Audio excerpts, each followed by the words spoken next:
Trois sports, un défi, un peu de sueur mais beaucoup de folie. C'est Triathlon Talk. Plonge dans l'eau, pédale comme un pro. Cours jusqu'au bout et garde le tempo. C'est pas toujours facile mais on en rigole. Bienvenue dans l'aventure Triathlon Talk. Eh bien le bonjour très chers sportifs et sportifs dimanche, j'espère que vous allez bien, que vous avez la maxi patate et que vous êtes en train de courir, rouler et nager sur vos objectifs, mais pas dans cet ordre-là, pour atteindre l'objectif de tout triathlète, le rêve, le Graal, la médaille suprême, la qualification pour Kona, la chance de participer à cette course. Pour rappel, Kona, c'est les championnats du monde d'Ironman. C'est 3,8 km de nage à Hawaï, à 180 km sur la fameuse route Quinca et un marathon dans une chaleur et une humidité écrasante. C'est un défi hors norme pour des triathlètes hors norme, et pour pouvoir y accéder et avoir la chance d'y accéder, il faut évidemment se qualifier. On va revenir là-dessus en détail sur cet épisode. On va regarder comment se qualifier, comment est-ce que ça se passe, quelles sont les différentes étapes. Et pour ça, aujourd'hui, je reçois une athlète que je connais bien puisque je la coach maintenant depuis presque 4 ans. On va valider les 4 ans ensemble. Ça fait 4 ans qu'on bosse ensemble et on a réussi il y a 1 an et demi à choper une qualification. Enfin, je dis elle a réussi à choper une qualif puisque c'est elle qui a fait l'effort, c'est elle qui met le financier derrière et c'est elle qui transpire, donc c'est elle qui a chopé la qualif. Mais en tout cas, elle a été qualifiée pour Kona et pour ce triathlon de légende à Hawaï. Mais tout ne s'est pas passé comme prévu et c'est exactement ça dont on va parler dans cet épisode. Bonjour Amélie, comment vas-tu ? Bonjour Benjamin, écoute, ça va super. Très heureuse de faire ce podcast avec toi aujourd'hui. Ben ouais, depuis le temps qu'on en parle et depuis le temps que je te dis qu'il y a une histoire à raconter à partir du moment où tu es qualifié pour Kona, c'est aujourd'hui, ça va le faire, on va en discuter. Avant de discuter, je te laisse te présenter brièvement, me dire un petit peu, nous en dire, parce que moi je le sais du coup, je te connais, normalement j'ai le nom, prénom et l'âge à peu près, nous en dire un peu plus sur toi. Comment a débuté ta passion du triathlon et un peu qui tu es globalement en tant que triathlète ? Ça marche. Du coup, moi, c'est Amélie, j'ai 30 ans. Je suis jeune maman d'un petit Léon qui a 8 mois et demi. J'ai commencé le triathlon il y a 5 ans. Pour vous dire, j'ai reçu mon premier vélo 2 semaines avant le confinement. Donc vraiment, voilà, c'est arrivé juste avant le Covid. Et je suis un peu tombée dedans par hasard. En gros, je commençais à courir en 2019 suite à une rupture un peu compliquée. Et j'ai repris la natation que je faisais déjà quand j'étais petite. Et j'ai un collègue qui m'a dit, tu cours, tu nages, fais du vélo et fais un triathlon. Voilà. Et du coup, j'ai regardé des vidéos sur Internet, sur YouTube. Et là, je suis tombée tout de suite sur la vidéo d'Ironman et justement de Kona. Et je me suis dit, genre, waouh, ça a l'air trop bien, c'est ça que je veux faire. Et du coup, je me suis Tu te rappelles le premier influenceur ou la première vidéo que tu as vue ou pas dessus ? Alors, la première vidéo que j'ai vue, effectivement, c'était les vidéos un peu motivation récap de Kona. Je crois que c'était 2017 et 2018. Parce que du coup, ça venait juste de sortir à l'époque. Vraiment fait par Kona, quoi. Enfin, fait par le label Ironman et sur Ouais. la course Alors, de c'est Talbox, je crois, qu'il les faisait. Mais enfin, il avait un partenariat avec Ironman. Et en gros, voilà, je me suis dit, genre, ça a l'air trop bien. Après, j'ai regardé vraiment tous les récits, parce qu'il y avait pareil sur YouTube, il y a des dernières vidéos 2020-2021, je crois, où tu as le récap de la course en 40 minutes, 1 heure. Et genre, toutes mes séances d'entraîneur, je les ai là-dessus. Je crois que je les ai vues et revues, ces vidéos, mais un nombre incalculable de fois. Ouais. Mais moi, c'est comme la vidéo de l'enduroman de Marine Leleu. C'est une vidéo sur laquelle je retourne régulièrement. Et pour moi, c'est un classique dans le sens où c'est celle qui m'a vraiment mis le pied dedans et qui m'a dit putain, cette nana, elle arrive à faire ça. Ça a l'air déjà, quand tu regardes de ton canapé, tu te dis ça n'a aucun sens. Tu dis putain, mais j'ai envie d'essayer de l'atteindre, de l'effleurer ou de tenter un truc comme ça et d'y aller. C'est pour ça que je te demande, parce que moi, c'est elle qui m'a pas mal mis le pied à l'étrier. Et après, évidemment, Iron Newman. Ça a été l'époque d'Iron Newman pendant le Covid où il bombardait un peu et puis son fameux sub 9 heures qu'il a réussi à atteindre sur Tallinn. C'est vrai que alors, moi j'ai beaucoup suivi cette partie-là aussi et en fait avant de commencer le triathlon j'étais pas du tout sur Instagram ni sur les réseaux tout court, donc Marine Le ça je connaissais pas, et quand j'ai commencé le triathlon justement je me suis dit il faut que je me fasse coacher, donc j'ai commencé un peu à regarder sur Instagram et tout, Et c'est comme ça que j'ai découvert Marine Leu et du coup que j'ai pris le coach qu'elle avait eu en fait pour l'enduroman. Ouais, Et c'est comme ça que j'ai rencontré du coup ma très, très bonne copine Sandy, qui est coachée du coup aussi effectivement. par cette personne. Et c'est comme ça que tu crées des contacts parce que oui, j'ai pas commencé à te coacher dans le triathlon, tu n'es venu à moi qu'après. Tu m'as envoyé un petit DM qu'après.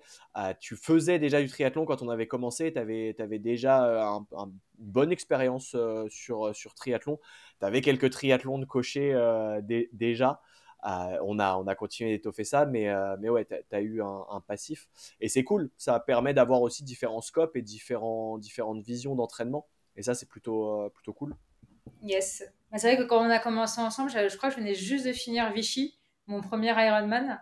Et, euh, et du coup, je savais après, enfin, j'avais beaucoup sous-estimé l'épreuve parce que j'avais fait vraiment beaucoup d'entraînement et tout, et je pensais que ça allait aller. Et quand j'ai fait l'épreuve, je me suis dit, genre, waouh, en fait, c'est vraiment un monde. Et, Yes. et c'est vrai que ouais, quand on a commencé, je t'ai dit, bah, en route pour la qualif, quoi. Ouais, c'était clairement l'objectif, c'était assumé.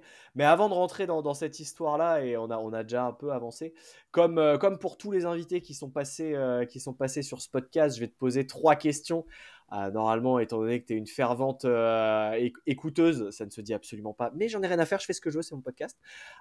Tu connais les 3 questions, donc tu as pu évidemment préparer tes réponses et non. Et non, évidemment que non, c'est parfait, c'est mieux comme ça. Première question, tu vas voir, c'est assez simple, réponds spontanément, c'est ça qu'il faut.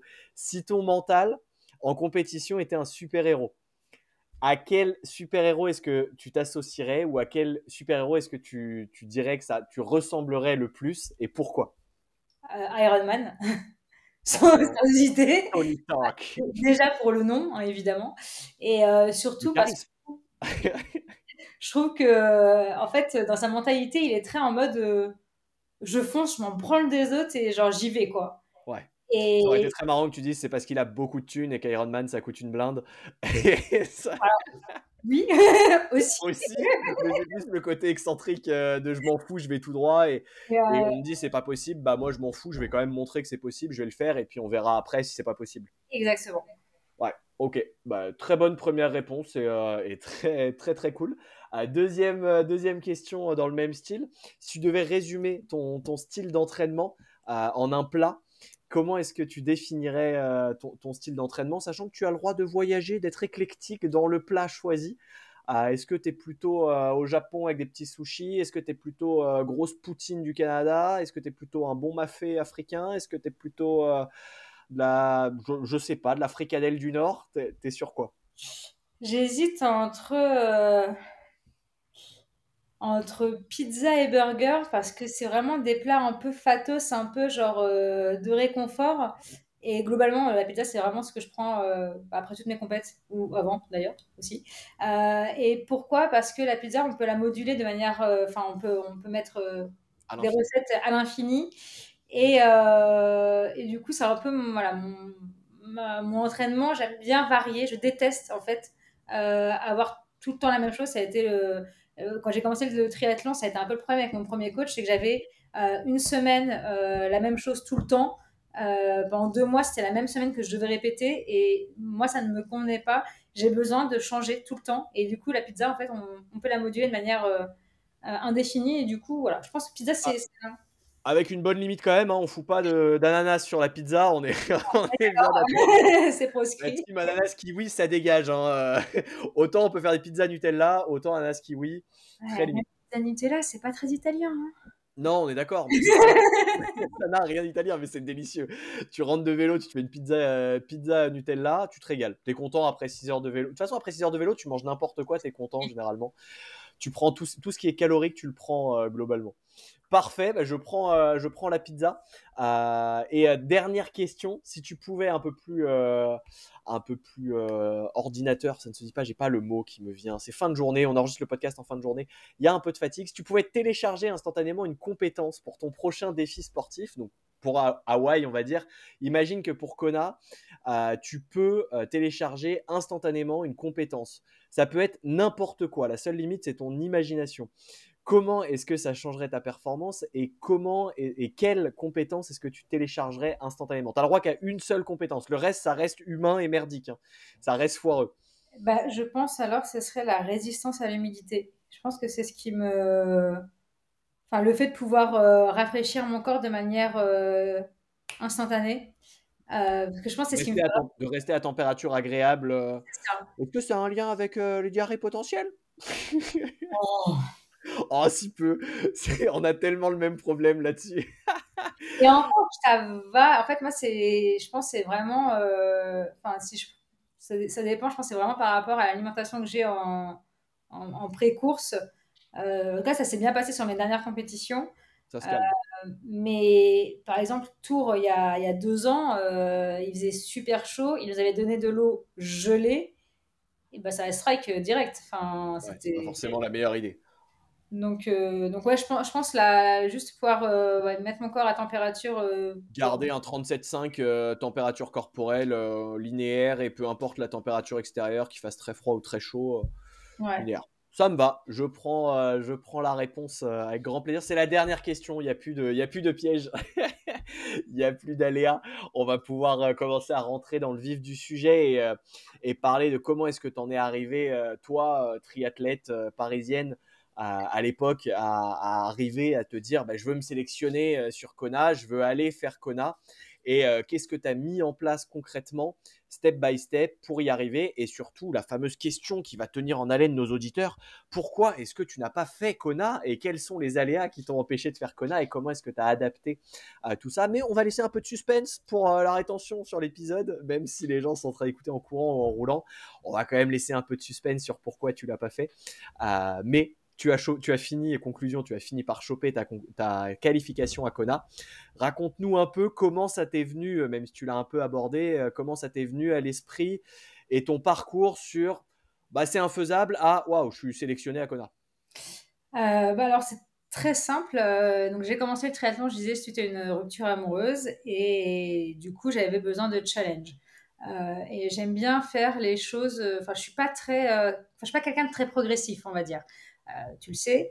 Euh, C'est Quand pas faux. j'y vais un peu de manière bourrine et surtout j'ai envie de tout faire tout le temps. Donc du coup, quand j'ai commencé par exemple à courir, bah, ma première course, ça faisait pas très longtemps que je courais, ça faisait peut-être 3 4 mois, c'était un semi-marathon. Mon premier vrai 10 km préparé, ça va être celui qu'on va faire là dans 2 semaines, au bout de 5 ans. J'ai jamais fait de 10 km sinon. J'en ai fait Ouais. peut-être un, voilà. Quand on Euh, parle 10 km, tu as fait dans la prépa des 10 oui, km, mais on mais entend, tu n'as pas fait une préparation spécifique sur 2, 3, 4 mois des courses, et pour préparer une course ouais, derrière où tu as vraiment l'objectif était d'atomiser un chrono sur 10K et avoir un vrai chrono de référence sur 10K. exactement. Et donc du coup, je me suis dit, bon, quand j'ai regardé les vidéos, je me suis dit, moi, c'est un Ironman qui m'intéresse. C'était pas, alors c'est très bien de faire un triathlon S, un triathlon M, etc. Mais physiquement, je savais que j'en étais capable. Je voulais aller repousser mes limites. Et surtout, ça, je pense que il faut qu'on en tienne compte, c'est que je sortais d'une période aussi où euh, j'étais pas dépendante, mais bah, j'étais dans un esprit très tough, drogue, alcool, etc. Et j'avais besoin de me sortir de cet extrême. Et du coup, j'avais besoin d'aller vers un autre extrême dans le Forcément. sport. Donc voilà. Et donc Et du un coup, poil mieux, ceci c'est dit. mieux. Alors, c'est pas tous les extrêmes ne sont pas forcément bons à prendre, mais vaut On est mieux. d'accord. Mais entre 200 bornes de vélo ou des rails de coke tous les soirs, Exactement. mon cœur balance que très peu. Voilà. Et du coup, j'ai regardé les vidéos, je me suis dit, je vais faire ça. J'ai contacté du coup le coach de Marine Leleu. Il m'a dit, bah, écoute, je l'ai contacté en janvier 2020. Donc clairement, enfin, il m'a dit, c'est ta première année de triathlon. Moi, je te propose, c'est de faire un half Ironman cette année. Donc je devais faire un Nice en septembre 2020 et de faire un full, donc Vichy, en août 2021. Donc je fais, bah, il se trouve que Nice est annulé. Nice est annulé à cause du Covid. Et du coup, j'arrive à choper un autre triathlon qui n'était pas annulé. Donc du coup, j'y vais. Je fais mon premier half donc vers Nancy. Triathlon de la Madine, il s'appelle. Et je me rappellerai que franchement, là, ce jour-là, je me suis dit, genre, ah ouais, c'est pas facile. Hein. Je suis tombée à vélo, genre, enfin, je crois que je l'ai fait en 6h54, un truc comme ça. J'ai retrouvé des photos il y a pas longtemps, genre, j'avais zéro shape, c'était terrible. Moi, je sortais de la ligne, enfin, j'avais un passif de musculation en plus, donc du coup, j'étais assez Costaud. trapue. Donc, ouais, enfin, n'importe quoi. Et là, je me suis dit, genre, ouais, il y a vraiment du taf. Il y a vraiment Ouais. du taf. Va falloir apprendre vraiment ce sport, le prendre en main et puis essayer pierre par pierre d'avancer. C'est ça. Du coup, après la deuxième année, donc en 2021, là, on a pu recommencer à faire un peu des compétitions. Il y a eu le Tour Edman où je l'ai fait en 5h28. Et je me suis dit, ah, il y a quelque chose. C'était mon deuxième triathlon. Et je me suis dit, il y a moyen de progresser encore plus.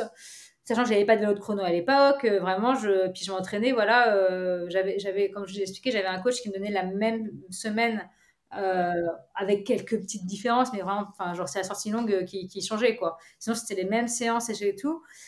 Et en fait, du coup, très vite, j'ai lâché un peu ce qu'il me faisait et je me suis fiée à un pote du club qui, lui, me faisait une prépa. Voilà. Et du coup, à Vichy, j'ai fait Vichy et je me suis dit, OK, j'ai fait, maintenant j'ai l'expérience.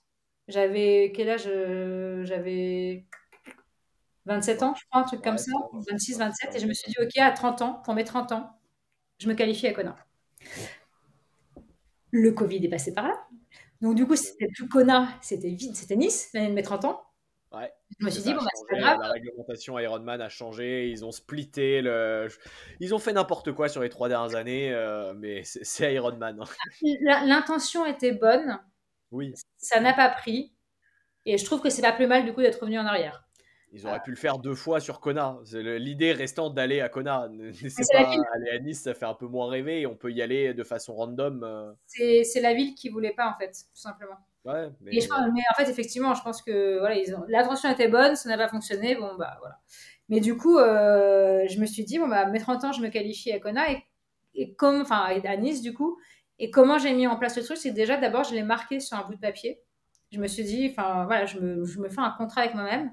Je me qualifie, voilà, en 2024, je suis qualifiée pour Nice que j'ai accroché à mon bureau. Bah, du coup, il n'y aura pas de vidéo pour les auditeurs, mais il y a mon tableau, il est un devant. tableau de visualisation qui est juste là. Ça marche très très bien. J'ai fait la même chose pour l'entreprise, pour l'auto-entreprise, et ça permet de garder la direction où tu vas et de savoir où tu vas. C'est ça. Et du coup, je t'ai fait appel, surtout après à Vichy. On a commencé ensemble et enfin, voilà, je t'ai dit, euh, l'objectif c'est ça, c'est ambitieux, je le sais. Je veux que tu m'y amènes. Ça prendra le sacrifice que ça prendra. Je venais de me mettre en couple à l'époque avec l'homme qui partage aujourd'hui toujours ma vie. Et on s'est dit, je lui ai dit, écoute, moi, voilà, mon objectif, c'est de faire Hawaï un jour. Donc, en fait, ma priorité, c'est le triathlon. Je t'aime, mais il y a Hawaï, globalement. À peu près ça. Si on résume.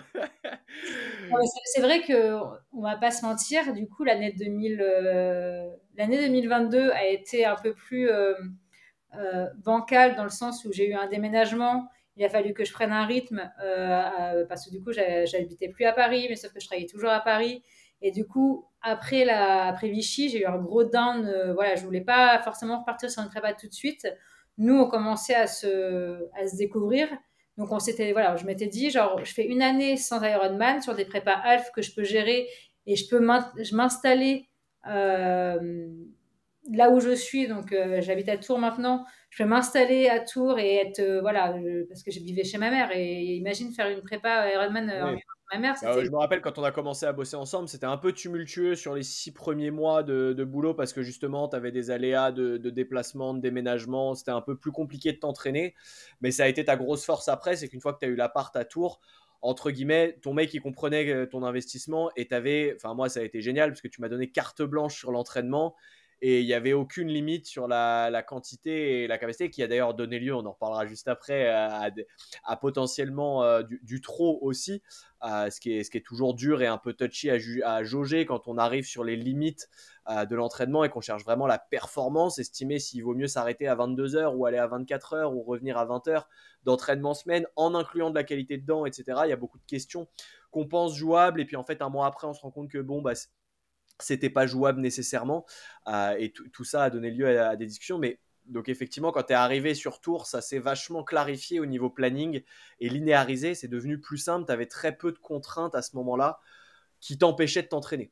Ah bah c'est ça, en fait, quand je suis arrivée à Tours, j'ai changé de mission. Je suis passée d'un rythme où je devais être 2 jours par semaine sur Paris à un rythme où j'y allais une fois par semaine. Et encore, j'y allais une fois par semaine au début, après j'y allais une fois toutes les 2 semaines, toutes les 3 semaines. Enfin, j'ai la chance d'être en télétravail, on va pas se mentir, c'est une chance.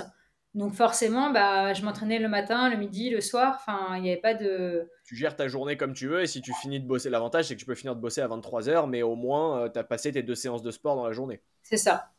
Donc ça, ça a été, voilà. Et du coup, c'est vrai qu'en 2023, bon, bah, je me suis dit, j'ai pas le choix, en fait. Il y a un moment, c'est des sacrifices. C'est-à-dire qu'avec Elliot, voilà, on n'est pas beaucoup parti en week-end. Quand on partit en week-end ou en vacances, bah, j'amenais le vélo, j'emmenais la combi. Enfin, c'était beaucoup à tourner autour de ça. Et finalement, ça a payé, donc je regrette pas du tout.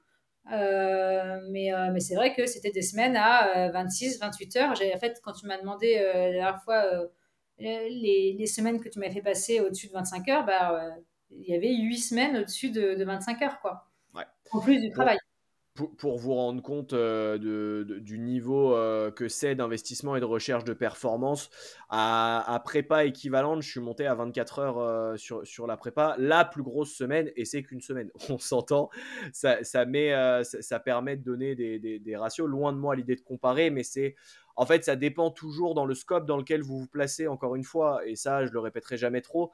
Ça peut ne pas être un rêve qu'on a et vous pouvez vous amuser et faire des entraînements ultra bourrins en performant sur Triathlon S, et c'est hyper ok si vous êtes aligné avec ça et que ça vous plaît, c'est ça le plus important. Mais quand vous voulez performer sur un full, l'un des premiers leviers qu'il faut activer, c'est le volume, et plus vous avez de volume, c'est pas pour rien que tous les pros s'entraînent 35 heures semaine, voire 40 heures, et mettre de la qualité dedans, c'est que c'est quelque chose qu'il faut réussir à mettre en place. Mais monter ces curseurs-là, c'est extrêmement demandant sur tous les aspects, que ce soit nerveux, que ce soit mental, que ce soit organisationnel, que ce soit énergétique.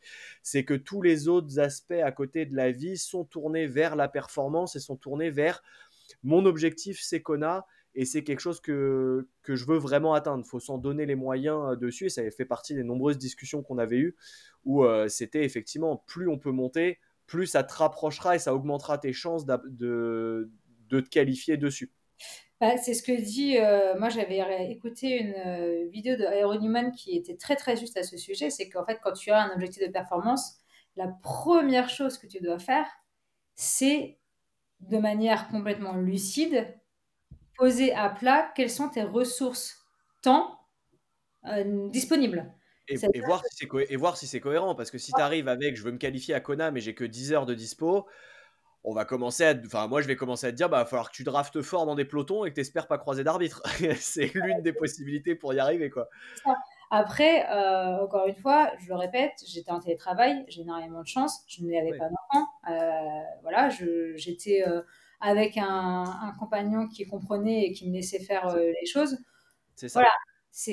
mais ça implique que bah, 2, 3 fois par semaine, je vais me lever à 5h30 pour aller nager à 6 Et heures. c'est aussi des choix. Enfin, Ah parce que oui, tu le formules comme je l'ai pas, mais c'est aussi des choix de toi. Tu as décidé de le décaler dans ta timeline de vie et de te dire mon objectif, c'est plus forcément de progresser au travail, c'est pas forcément de construire une famille pour l'instant, c'est pas forcément ces aspects-là, c'est vraiment la performance Econa. Et c'est important de l'avoir en tête parce que c'est, à mon sens en tout cas, c'est nécessaire de se mettre dans ce mindset-là et de se donner ces moyens-là si on veut se qualifier à Kona, parce que ça se fait pas par hasard, hormis si vous avez un énorme niveau et que vous entraînez 10 heures, et super, bravo à vous, vous serez le gars ou la meuf qui vous sera qualifié facilement. Mais pour la majorité des gens, et encore plus avec le système de qualif qui vient de changer, mais on en parlera à la limite tout à l'heure, ça va être de plus en plus dur de se qualifier juste sur la base d'un slot et du manque de personnes sur un Ironman potentiel. c'est ça. Mais c'est pas mal que tu l'abordes. Et du coup, tu as fait 6 semaines au-delà de 25 heures sur ta prépa. Tu les as vécues comment quand tu étais, Je te pose la question, toujours pareil. J'ai la réponse, mais c'est évidemment pour les auditeurs. Alors, sur le moment, je pense que j'étais vraiment la tête dans le guidon et genre, ça allait. Mais le down a été d'autant plus important post-course. Parce que quand tu es, quand t'es la tête dans le guidon, en fait, tu te rends pas compte de tout ce que tu fais. Et clairement, aujourd'hui, quand je vois déjà que je peine à mettre 10 heures de sport dans ma semaine, je me dis, mais comment je faisais avant? C'est Alors, il y ça. avait énormément de vélo, il y avait le fait que je ne travaillais pas le mercredi après-midi, donc forcément, ça me rajoutait du volume en plus. Mais c'est vrai que quand on perd la tête dans le guidon, on a des œillères et en fait, on se rend pas compte. Et j'ai pris conscience de tout ça vraiment après. Et c'est vrai que ça a fait le revers de la médaille a été assez compliqué à gérer. Mais sur le moment, je pense que j'étais contente de le faire et je savais pourquoi je le faisais surtout. Ouais, mais tu me tends une perche toute trouvée. Mon dernier épisode de podcast, juste avant celui-là, je traite du blues post-Ironman, qui est une réalité pour beaucoup de triathlètes. Et quand on poursuit des rêves ou de la performance ou des objectifs aussi gros et aussi conséquents, ou pas d'ailleurs, ça peut aussi arriver sur les triathlons S. À partir du moment où pour vous, c'est quelque chose d'énorme, ça peut être un 10 bornes. Si pour vous, un 10 bornes, c'est énorme et que ça fait un an que vous entraînez pour, il peut y avoir un blues derrière. Juste une petite parenthèse, j'en parle dans mon dernier épisode de podcast, foncez l'écouter, ça fait toujours plaisir. Au passage, on pense à s'abonner, à liker, à noter 5 étoiles de partout sur toutes les plateformes et on soutient le taf, ça fait toujours plaisir. Du coup, effectivement, il y a eu ce truc-là après de gros blues qu'on a essayé de traiter. Et il y a surtout une prise de conscience du niveau de performance et d'exigence que tu avais envers toi-même.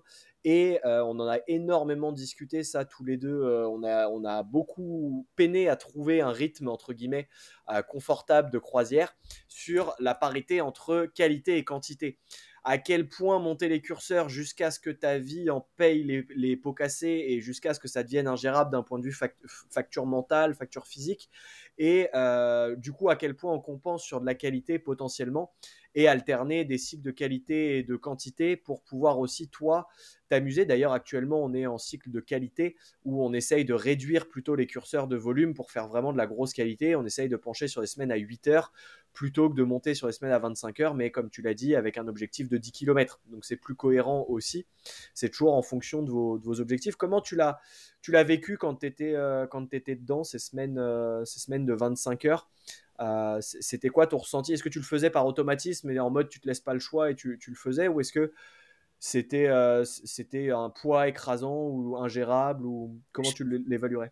Je pense que j'étais en mode automatique et que je me posais pas la question. Vraiment, enfin, je sais pas si tu te souviens, vraiment ça te prépare. Bon, à part le petit couac enfin le petit couac, à part ce qui s'est passé au mois d'août et voilà, il y a eu un événement qui a un peu foiré la fin de prépa, mais en vrai, je pense que juste avant, enfin, la prépa, je crois pas avoir loupé une seule séance de toute la prépa. Enfin, vraiment, je m'étais dit, si je veux me qualifier, il faut que je m'investisse. Alors j'ai de la chance, je suis jamais tombée malade, donc voilà, j'ai pas eu de problème, j'ai pas été blessée. Je m'étais vachement entourée aussi de kinés, Prépa mentale? 2 fois par semaine, j'allais me faire masser par un masseur du sport. Et j'avais un partenariat cryo, donc voilà, je m'étais vachement entourée pour justement Et bien récupérer. tu as mis de la prépa mentale aussi Effectivement, avec avec Madame Plat, que j'ai reçu aussi dans ce podcast.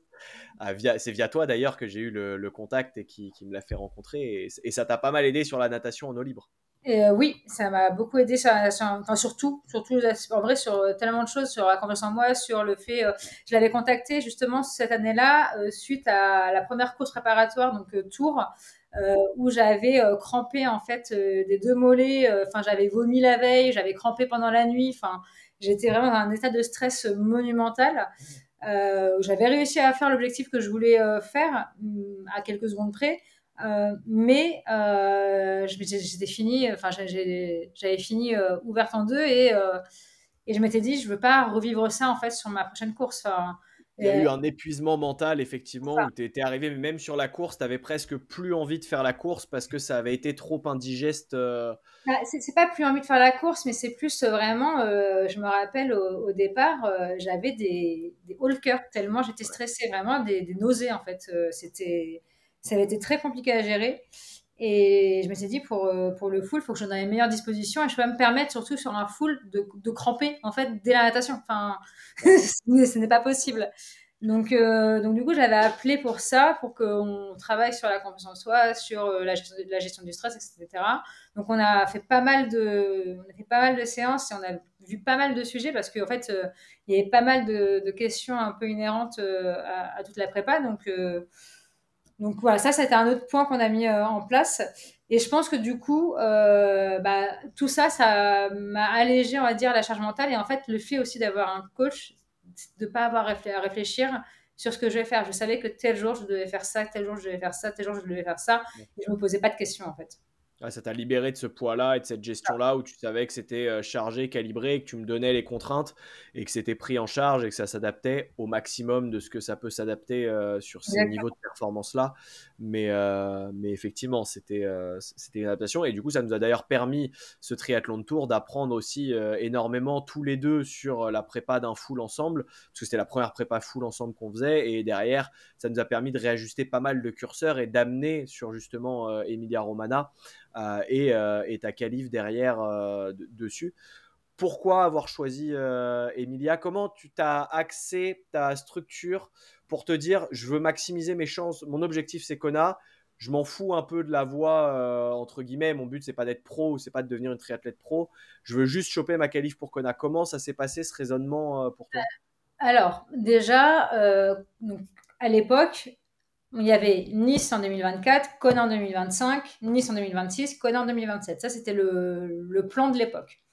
Et je m'étais dit, c'est soit j'attends un an de plus parce que Kona, c'était qu'en 2020, enfin, je pouvais me qualifier que pour 2025. Donc, soit j'attendais un an de plus et moi, j'avais envie de faire un Ironman là, soit je me dis, bah, je fais Nice parce que quand même, l'avantage de Nice, voilà, c'est peut-être moins rêvé que Kona, mais je m'étais dit, bah, ma famille pourra venir me voir, mes potes pourront venir me voir, enfin, ce sera aussi incroyable. Le compte en banque n'en pâtira pas autant que pour Kona. Vas-y, je me qualifie aussi enfin, je tente Nice et je tenterai Kona du coup après. Et du coup, je m'étais dit, bah, Nice, c'est septembre 2024. Donc, pour maximiser mes chances, je peux faire les qualifications commencent à partir de fin août, je crois, 2023. Bah, je peux faire un en fin d'année 2023 et un, si jamais j'y arrive pas, en début d'année 2024. Tu te relaissais la chance de pouvoir rebondir parce qu'à savoir qu'une fois que tu es qualifié, c'est effectivement dans l'année qui suit que tu pars à Kona. C'est ça. En fait, en gros, tu peux te qualifier, je crois, c'est de fin août à début août pour, par exemple, de fin août 2023 à début août 2023 pour septembre 2020, enfin, 2024 pour septembre 2024. C'est ça. Mais si tu es qualifié début août, eh ben, il faut réenchaîner sur ta prépa, sur une prépa, sur une dépense, sur se remettre dedans Hyper, et enchaîner sur 2 mois. Tu as 2 mois de temps pour faire ça, quoi. c'est ça. Donc, je voulais pas forcément avoir mes deux Ironman, enfin, celui de qualification et les mondiaux trop proches.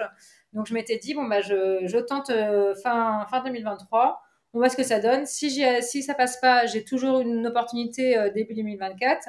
Et si ça passe, bon, bah, je ferai autre chose en début 2024 et j'aurai mon full fin 2024. Donc, ça aurait été nickel. Et pourquoi Emilia-Romagna? Bah, déjà par rapport à la date. J'ai regardé tous ceux qui avaient. En fait, j'ai regardé tous les triathlons qu'il y avait en Europe. En fait, moi, je voulais faire un triathlon où je pouvais y aller en voiture ou en train. Ouais. Je ne voulais pas prendre l'avion. Donc, c'est Europe, forcément. Je voulais pas prendre l'avion pour déjà raison écologique. J'essaye là de prendre. Enfin, en gros, pour l'instant, j'ai pas pris l'avion depuis 2022. La dernière fois que j'ai pris l'avion, je crois que c'était pour aller à Valence pour le marathon. J'essaye de minimiser vraiment mon impact là-dessus. Après, c'est pas, enfin, je vais prendre l'avion pour aller à Kona, c'est pas, mais je me dis si je peux faire l'effort, on va dire 95% du temps, bah, voilà, je préfère réserver en fait ces vols pour vraiment des gros voyages. Euh, Pourquoi j'ai pas pris par exemple Vitoria-Gasteiz ou Barcelone? Tout simplement parce que déjà l'Italie, bah, c'est l'Italie. Voilà, La c'est la pizza. pizza, les pastas, les spritz, parce que du coup, Emilia-Romagna, c'est pas très très loin des Dolomites. Donc du coup, nous, c'était aussi enfin, faire des vacances après, montagne, rando et tout. Voilà, c'est un peu l'idée que j'en avais. Et j'avais visité beaucoup avec Vittoria Gasteiz. Et en fait, en termes de d'orga, Vittoria Gasteiz, le départ et l'arrivée sont à 30 km l'un de l'autre. Donc pour les supporters, c'est pas ouf. Un peu relou. Pour nous, c'est un peu relou. Et les prix sont genre horribles. Et du coup, en Italie, j'ai regardé, enfin, en fait, j'ai fait un peu au moins cher et au plus confortable aussi. Voilà. Et je m'étais dit, genre, voilà, ce sera un petit road trip. Du coup, on est parti sur un road trip après l'Ironman. Les vacances post-Ironman. On fait l'Ironman, on claque la perf, et puis si ça passe, on kiffe les vacances. Si ça passe pas, on kiffe quand même les vacances. Exactement. Globalement. Ok, et dernier gros avantage, c'est qu'Emilia Romana, le parcours est très plat à vélo, ou en tout cas très propice à, Effectivement, à une performance. En tout cas, habite en Tours, c'est il ça. vaut mieux que tu prennes un parcours qui soit très plat, plutôt que si tu habites Chamonix, où tu vas être chaud en col, mais du coup, mettre des cols sera plus facile C'est que si tu exactement ce que j'allais dire. En fait, j'ai acheté un magnifique contre-la-montre en mars 2023 parce que bah, j'avais déménagé à Tours. Qui dit Tours dit si j'arrive à choper 70 sur 100 km, c'est extraordinaire. Donc du tu es coup, dans une côte déjà. c'est ça. Je crois que j'ai pas de côte de plus de 1,5 km. Enfin, vraiment, genre, c'est très, très, très plat. Et je m'étais dit, bah, pour préparer un Ironman, s'il y a du D+, ça va être très compliqué. Il va falloir que je me fasse des séances sur Zwift et tout. Ça va être très relou. Ou alors que je me chope une côte et que je la fasse 15-20 fois d'affilée. Et en fait, ça, c'est hors de question. Donc, j'ai regardé les plats. Et donc, du coup, ce qu'il en est sorti, c'était Barcelone, Vitoria-Gasteiz ou Emilia-Romagna. Donc, du coup, c'est pour ça que j'ai pris Emilia-Romagna et que c'est pour ça que tant que j'habite à Tours, moi en plus je suis très bonne, enfin je suis très bonne.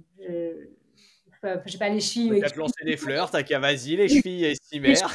performante plutôt sur le plat. Et tu peux flex un peu, hein. Tu t'es qualifié à Kona, t'as le droit de flex un tout petit peu quand même, hein. Il y a aussi un seuil de tolérance. Non, mais par exemple, si je prends le half de Tours, j'ai fait les 90 km à 36,3 ou 36,4 de T'as moyenne. plus de qualité, ta qualité physique est plus à rouler, à tenir un rythme sur le plat qu'à être forte en C'est ça. col ou en montagne. Disons que le problème de la montagne, c'est pas forcément la montée. Moi, c'est la descente.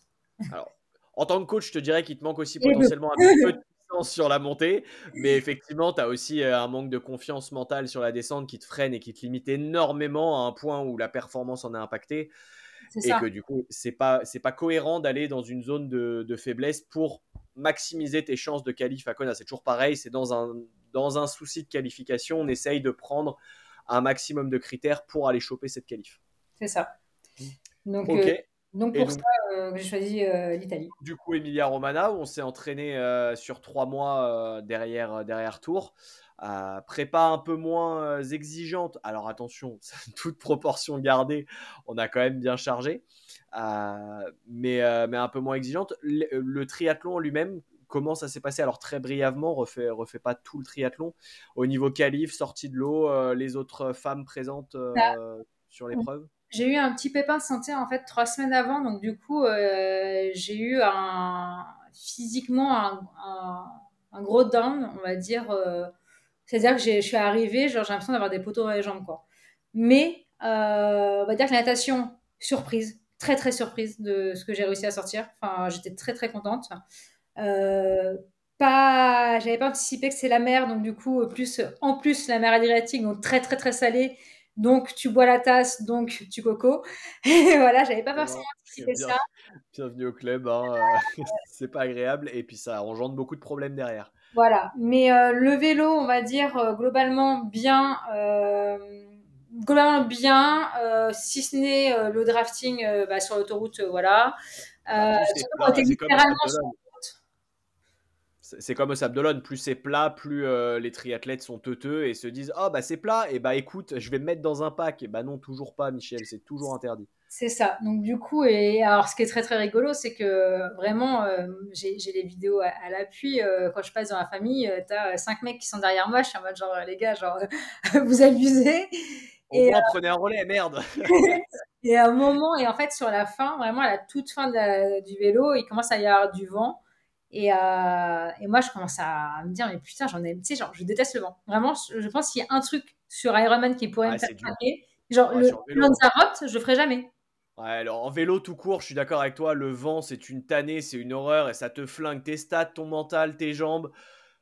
C'est Il n'y a pas, aucun c'est pas plaisir. forcément pour les stats, tu vois, c'est plus le fait de se dire, putain, je force à mort et j'avance pas. Genre, je suis à 18 alors que je donne tout et normalement à cette puissance-là, à plat avec vent dans le dos, je suis à 40, c'est pas normal. Donc du coup voilà, à la fin, j'ai voulu, à un moment, je rattrape quelqu'un et j'ai voulu me reposer derrière lui, genre 30 secondes et repartir. Et vraiment, au moment où j'arrive derrière lui, là, j'ai le sifflet qui arrive. Et là, je me dis, putain, bon, il me met pas de pénalité, tu vois, mais je me dis, genre, vas-y, c'est bon, je me casse. Du coup, j'ai tracé, mais je me dis, mais vas-y, j'ai rien fait de toute la course. Je veux juste me reposer 30 secondes et repartir. Et j'étais en mode, vas-y, bon. Surtout que le mec, Et enfin, ne après, me montre pas du tout. techniquement, ouais, mais techniquement, c'est interdit, c'est censé être Ah oui, interdit tout du long, mais on est d'accord, on a tous eu ce moment de faiblesse ou ce moment de. Ah, cette tentative, cette tentation où on se dit, ouais, mais quand même, j'ai vu des packs de 60, ça fait chier, vas-y, pendant 10 secondes, je récupère un tout petit peu et je repars. surtout que le mec, je le rattrapais, donc c'est pas comme s'il m'avait doublé et que j'avais pris sa Oui, route. C'est vraiment genre, je le rattrapais, je me suis posé enfin, je voulais me poser 2 secondes derrière lui et le doubler derrière. Et en fait, bon, bah, bon, tant pis, j'ai pas pu le faire, j'ai pas pu le faire. Et la course à pied, très bien passée. Enfin, vraiment, pareil, très surprise. Je pars un peu trop vite. Je me rappelle que d'ailleurs, mon frère t'a eu au téléphone et tu lui as dit que je devais ralentir. calmer le jeu, partir un peu vite, ouais. Mais voilà, très très bien. Je crois qu'au niveau des chronos, on avait respecté vraiment à quelques secondes près tout ce qu'on s'était dit. Enfin, vraiment, on s'était dit 5h45 sur le C'est vélo. le triathlon linéaire que tu as fait, c'est le plus linéaire et le plus prédictible que tu m'aies sorti en termes de pré-shot et de stratégie, de linéarité de stratégie. C'est le plus parfait qu'on ait fait en 4 ans. Et ça tombe bien, c'était le jour où on voulait vraiment tout mettre. C'est ça. Et en fait, c'est rigolo, c'est que, et en fait, je pense que c'est ça qui m'a motivé de ouf, c'est que au bout du quatrième tour, au bout du premier tour, pardon, on m'annonce que je suis quatrième. Je me dis, ah ouais? Genre, Ouais, ça va devenir jouable cette affaire. et au bout genre de la moitié du deuxième tour, on me dit que je suis troisième. Et là, je me dis, ok, je m'arrête plus. Genre, Ouais, il tu est peux hors pas. de question que, genre, je me suis dit, là, c'était même pas une question de qualif ou pas qualif, c'était en mode, je veux repartir avec mon petit trophée. Genre, je le veux, L'ego pur et dur de je suis arrivé là, j'y suis, je suis aux portes du truc, il reste plus qu'à finir et à concrétiser, let's go. c'est ça. Et donc, du coup, ma famille me donnait en fait les temps et vraiment, au début, j'étais à 2 minutes de la deuxième et très rapidement, je crois, sur le dernier tour, j'étais qu'à 40 secondes. Et je me rappelle que Elliot a loupé le finish pour venir genre 1,5 km avant, enfin en gros à l'intersection d'avant, il m'a dit la deuxième elle a accéléré à partir de là, il faut que tu accélères là, c'est jouable et tout. Et vraiment j'ai tout donné et je suis à 3 secondes de la deuxième. Et Et, frustrant. et le truc, Mais c'est que, tu sais, comme elle passait toujours 10 minutes, en fait, elle était partie avant moi, donc du coup, elle était toujours avant moi sur les points, donc du elle coup, était moi, largement loin, tu pouvais pas la rattraper. C'est ça qui est non, compliqué sur triathlon, c'est que si jamais tu pars pas dans le rolling start, si tu pars avec 10 minutes ou un quart d'heure d'avance, bah t'as beau être plus rapide de 2 minutes, elle aura toujours 8 minutes d'avance, elle sera toujours 8 minutes devant toi, mais factuellement dans les chronos, tu la rattrapes. c'est Mais ça. dans la réalité sur le terrain, tu l'as pas doublé. C'est pour ça que tu n'as pas doublé de filles et que tu es passé de quatrième à troisième. C'est parce que dans les faits, dans les chronos, en bipant, ils se sont rendus compte que tu avais un chrono plus rapide que la troisième théorique et donc du coup, ils t'ont C'est repassé ça. troisième. Mais Et ça, effectivement, c'est très déstabilisant parce que t'as pas, comme les pros, tu n'as pas cette image du sprint où non, tu vois, parce que si tu l'avais vu, tu aurais claqué encore plus un sprint. je Deux pense. secondes devant toi, tu la vois, tu vois une queue de cheval ou une fille, une allure de fille, tu te dis, c'est sûr, c'est elle, En je plus, c'est tartine. vrai que, en fait, sur le premier tour, j'aurais pu voir, enfin, je regardais du coup les filles et je voyais, Ouais. enfin, celles que je doublais, je regardais les C'est des dossards boucles, pour tu as voir, des mais repères en au plus. bout du deuxième ou troisième tour, en fait, je sais pas à quel tour ils en sont, donc du coup, genre, c'est hyper compliqué, donc du C'est coup, à un très moment, dur de j'ai se dit, repérer, mais genre, une fois que tu as repéré ta cible, et si on part tous ensemble, tu peux. Moi, c'est pas comme ça, je suis parti avec Marine sur l'Ironman des Sables, et en fait, sur la course à pied, je la voyais me remonter. Je savais qu'elle me remontait, vu qu'on était partis au même moment. Donc je savais que j'étais arrivé avant elle en hâte et en vélo et je la voyais petit à petit me remonter parce qu'à chaque tour, demi-tour où on se croisait, bah, je voyais qu'elle avait à chaque fois un peu plus. J'étais en mode putain, fais suer, elle est en train de me rattraper, il faut que j'accélère. Mais ça, c'est pas faisable avec tout le monde, effectivement. Et Ah, du coup, tu finis troisième sur Emilia Romagna de ta catégorie. On c'est ça. précise pour ceux qui n'ont pas les références forcément. Chaque catégorie d'âge a son propre remerciement en médaille et il y a des slots pour les 3 premiers de chaque catégorie. Le slot, c'est ta qualification pour Kona, c'est le Graal, c'est ce qu'on essaye d'avoir.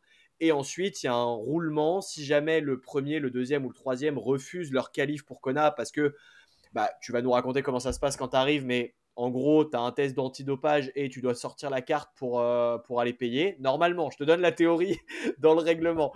Et après, tu es censé sortir la carte et payer. J'ai en tête 1500 balles, mais tu me diras combien on paye. Et Ironman te demande de payer pour, en gros, réserver ton dossard. Et si le premier, deuxième, troisième le font pas, les dossards roulent jusqu'au quatrième, cinquième, sixième, septième, jusqu'à ce que les 3 soient donnés. Et ensuite, tu en as encore d'autres qui sont mis en dispo en fonction du nombre de femmes et du nombre d'hommes et qui peuvent se répercuter aussi. Mais là, c'est de la chance pure et dure. Si tu as une qualif comme ça, c'est de la chance pure et dure. Ouais, globalement, c'était ça, en gros, sur ma catégorie d'âge. On le sait à l'avance. Nous, à la base, il n'y avait que 2 slots sur ma catégorie. Donc, il n'y avait que la première et la deuxième qui auraient dû l'avoir. Et à l'époque, ils faisaient les slots for women. Et donc, du coup, ils avaient rajouté 2 slots supplémentaires sur ma catégorie. Donc, on savait qu'à minima, les 4 premières l'avaient. Sauf, du coup, s'il y en a une qui refuse. Et du coup, ça roll down. Et C'est ça, donc, parce que le nombre de slots est différent de chaque Ironman. J'essaye d'expliquer les règles en même temps pour ceux qui n'auraient pas toutes les règles de triathlon. Parce qu'Ironman distribue des slots et en fonction des courses, il y a des courses label Ironman où il y a plus ou moins de slots. Et t'en as où tu sais qu'il n'y en a que 2 par KT et c'est tout, c'est limité. Il y en a, ils en donnent un peu plus. c'est Ça ça. dépend de la stratégie d'Ironman. En fait, c'est fait de manière proportionnelle. Alors là, ça a changé, mais à l'époque, c'était de manière proportionnelle. Par exemple, vu que tu as beaucoup plus d'hommes dans la catégorie 30-35, tu auras beaucoup plus de slots que pour la catégorie 30-35 femmes, par exemple. C'est ça. Mais bon, Et le seul truc qui change pas et qui est très clair chez Ironman, c'est qu'ils veulent favoriser la perf, qu'à partir du moment où tu fais top 3, tu as 90% de chances d'avoir un slot et de pouvoir te qualifier pour Hawaï. Et du coup, comment ça se passe une fois que tu as ta qualif? Tu sors, t'es crevé, t'es HS, t'es encore en trifonction avec plein de sel sur la gueule. non, non, Comment ça se passe? ils la font le lendemain. En fait, la remise Ok. de récompense, ils la font le lendemain, donc c'est quand même propre, normalement. Bon, j'espère que tu as pris une douche entre temps, sinon l'hôtel il doit pleurer. Et du coup, en fait, ils appellent les gens. Donc, en fait, tu dois dire oui. En gros, c'est oui, je le veux. Tu vois, genre comme si t'allais te marier à Iron Man finalement. Genre, c'est ça. Et en fait, ils te donnent bon, je l'ai pas sous la main là, mais ils te donnent un petit token. Il y a une petite histoire derrière si tu veux que je la raconte, mais en gros, genre, c'est un petit token. Alors, je crois que c'est à l'époque, dans les années, je sais plus combien, je crois que c'était à l'armée ou quoi, ils s'échangeaient un token et c'était un gage de on se reverra, on faudra, enfin, il y avait un gage derrière ça, enfin, en mode, c'était une promesse. Et du coup, ils te donnent ton petit token, ils te donnent ta petite carte et après, tu passes. Alors, l'antidoping, moi, j'en ai pas eu personnellement. Je sais pas à quel niveau ils font ça. Je sais pas si c'est que sur les pros ou je sais pas. Mais moi, en tout cas, j'en ai pas eu. Et après, tu passes à la caisse, comme on dit. Et là, il faut que tu sortes ta carte bleue, effectivement. Et 1500 balles? c'est 1500 balles pour le D'un dossard. coup, et là c'est le PEL qui est claqué et il faut très vite prendre la décision. Ah bah, de toute façon, en fait, normalement, tu sais si tu viens pour ça ou pas. Moi, j'avais déjà. Alors, j'ai un Ça, bon ça plafond faisait sur vraiment 1 an et demi qu'on chassait ce truc-là et ça faisait 1 an et demi qu'on s'était dit cette course-là, ce sera celle où on va essayer de te qualifier. Évidemment, quand ils t'ont dit oui, bah, la carte bleue était prête. Enfin, j'ose espérer que Alors, cette... pour information, alors non, il y a eu un problème, c'est que ma carte bleue a été refusée, a été bloquée parce qu'ils ont, enfin, ma banque pensait que c'était une tentative de fraude, donc du coup, Iron Man essaye de te voler de l'argent. Bah oui, ils nous volent beaucoup d'argent, mais on est consentant. mais du coup, moi, enfin après, voilà, si jamais tu es de bonne foi, tu passes ta carte bleue et que ça fonctionne pas, en fait, ils t'envoient un lien que tu peux payer, et moi, c'est ce que j'ai fait. Du coup, j'ai payé 2 jours après, mais bon, voilà. Mais normalement, tu dois payer sur place. Ok. Et donc, du coup, qualifié à Kona à ce Non, moment-là. non, qualifié à Nice à ce moment-là. Qualifié, effectivement. Et c'est vrai, qualifié à Nice à ce moment-là. Qu'est-ce qui s'est passé suite à ça? Donc, tu as ta qualif, tu as le Graal suprême à ce moment-là, trop content. Que s'est-il passé dans ta vie? C'est le moment de lever le voile sur ce suspense insoutenable qui nous tient depuis le début de l'épisode. Pourquoi t'as pas fait les championnats du monde à Nice? et pourquoi aujourd'hui, 1 an et demi après, on est encore en train de s'entraîner pour Hawaï dans 1 an et pas tout de suite? Alors, en gros, ce qui s'est passé, c'est que je suis tombée enceinte en avril 2024. Félicitations. Merci. Et du coup, j'avais prévu à la base en 2024 de faire du coup le full de Carcan comme course préparatoire et du coup Nice. Et en fait, voilà, je suis tombée enceinte de manière inopinée. Ce n'était pas forcément planifié, même si on est très content et que maintenant on nage dans le bonheur. C'était désiré à terme dans le couple, mais c'était pas planifié pour ce Ça, c'est timing-là. pas planifié. Et du coup, à ce moment-là, c'est vrai que je me suis posé beaucoup de questions. Parce que, en gros, septembre, ça m'a amené à 5 mois de grossesse. J'avais regardé, je sais par exemple que, je sais plus, je crois que c'est Jeanne Collonges qui avait fait Kona à 4 mois de grossesse. Donc, je me dis, genre, en fait, j'essayais de voir si, quand même, il n'y avait pas moyen de, au pire, prendre le départ, pas terminer. Enfin, je me suis dit, voilà, j'avais pas envie de Dans ta perdre tête, 1500 balles. à ce moment-là, c'est un faisceau de possibilités. On est tous les deux un peu perdus parce que c'est quand même un cas qui est assez original où on a bossé pour aller choper une qualif au championnat du monde et cette qualif est remise entre parenthèses sans trop savoir comment Ironman va se comporter, sans trop savoir quels sont tes droits en tant qu'athlète de changement ou non et comment on va pouvoir. Et puis même au-delà de ça, moi, tu es la première athlète enceinte que j'ai eue. Donc même en tant que coach, il y avait les trucs de base de la formation où on te dit les femmes enceintes des années 80, elles font pas de sport. Et en réalité, ça a énormément avancé et bougé. Même moi, ça m'a stimulé sur ce que tu pouvais faire. Et je me suis formé et j'ai appris là-dessus, même toi. Et ça a été beaucoup de réflexion, de discussion et de qu'est-ce qu'on fait. En gros, qu'est-ce qu'on fait? Est-ce que tu arriverais à remettre une timeline là-dessus et comment est-ce que ça s'est Oui, passé? oui, je peux te remettre une timeline là-dessus. Genre, en gros, donc avril, non, mai, exactement le 6 mai, je découvre ma grossesse. Ensuite, et surtout, moment de panique parce que je me rappelle très très bien au moment d'avoir payé pour Ironman, tu lis les petites lignes, ils te disent non transférable, même pour les cas de grossesse. Donc concrètement, tu tombes enceinte, tu choisis de du coup garder l'enfant et du coup pas faire la course, tu n'as pas de remboursement, tu n'as pas de transfert possible, rien. Et là, c'est vraiment, tu te dis, genre, c'est 1500 balles que j'ai foutu potentiellement à la poubelle. Et c'était en juillet 2024 que Ironman annonce leur nouvelle politique de pregnancy deferral, les transferts. Coup de bol du destin où on est juste en mode, on se transfère le mail et on est en mode, eh ben c'est pas en train d'arriver cette affaire. Mais en gros, ça veut dire report en cas de grossesse. Donc du coup, j'ai pu reporter comme ça mon dossard pour Vichy, la 73 de Vichy. Et je me suis dit, mais ça coûte rien d'essayer. De toute façon, au pire, ils me disent non. J'aurais dit, bon, voilà, je suis qualifiée pour Nice, je suis enceinte, blablabla. Est-ce qu'il y a moyen de faire un report? Ils me disent oui, mais direct. Et ils me disent, si vous voulez, on vous reporte le dossard pour Kona 2025. Je suis en mode, ouais. Alors non, parce que physiquement, et là je me rends compte, ça aurait été dans 1 mois, j'aurais été incapable de faire un full Ironman. J'aurais dit non, je suis pas chaud, je préférerais aller à Nice 2026 parce que dans leur politique, ils disent on peut reporter à l'année suivante sur les foules, à l'année suivante ou 2 ans après. Et je me dis mais nickel. 2 ans après, c'était Nice normalement 2026. Bon, je retourne à Nice et puis Kona, on verra ça du coup plus tard. Hein. Il y a eu quand même un peu de déception parce que tu es passé par l'étape où potentiellement tu peux faire Kona et puis c'est toujours plus stylé d'aller à Hawaï que d'aller à Nice, surtout en tant que Français où on habite à 6 heures de Nice. Bon, c'est moins fou comme vacances d'aller à Nice que d'aller à Hawaï, concrètement. Je pense que personne, même si Nice c'est très beau, hein. Attention, les Niçois et les Niçoises ne m'en voulez pas, vous avez une très belle ville, même si vous n'avez pas de plage et qu'elle fait mal au cul, vous avez une très belle ville, mais Hawaï, c'est Hawaï. Non mais c'est clair, après financièrement, de toute façon, j'aurais été incapable de payer à Hawaï là cette année. Et donc du coup, je leur dis, non, en fait, je préférerais aller à Nice. Ok, pas de souci. Bon, nickel. Let's go. Là, on avait une affaire à ce moment-là. Ah oui, non, mais là, franchement, je me suis dit, Kona, ça sera plus tard, on verra. De toute façon, ça va rester. Enfin, Kona ne va jamais disparaître. Donc, j'ai le temps, en fait.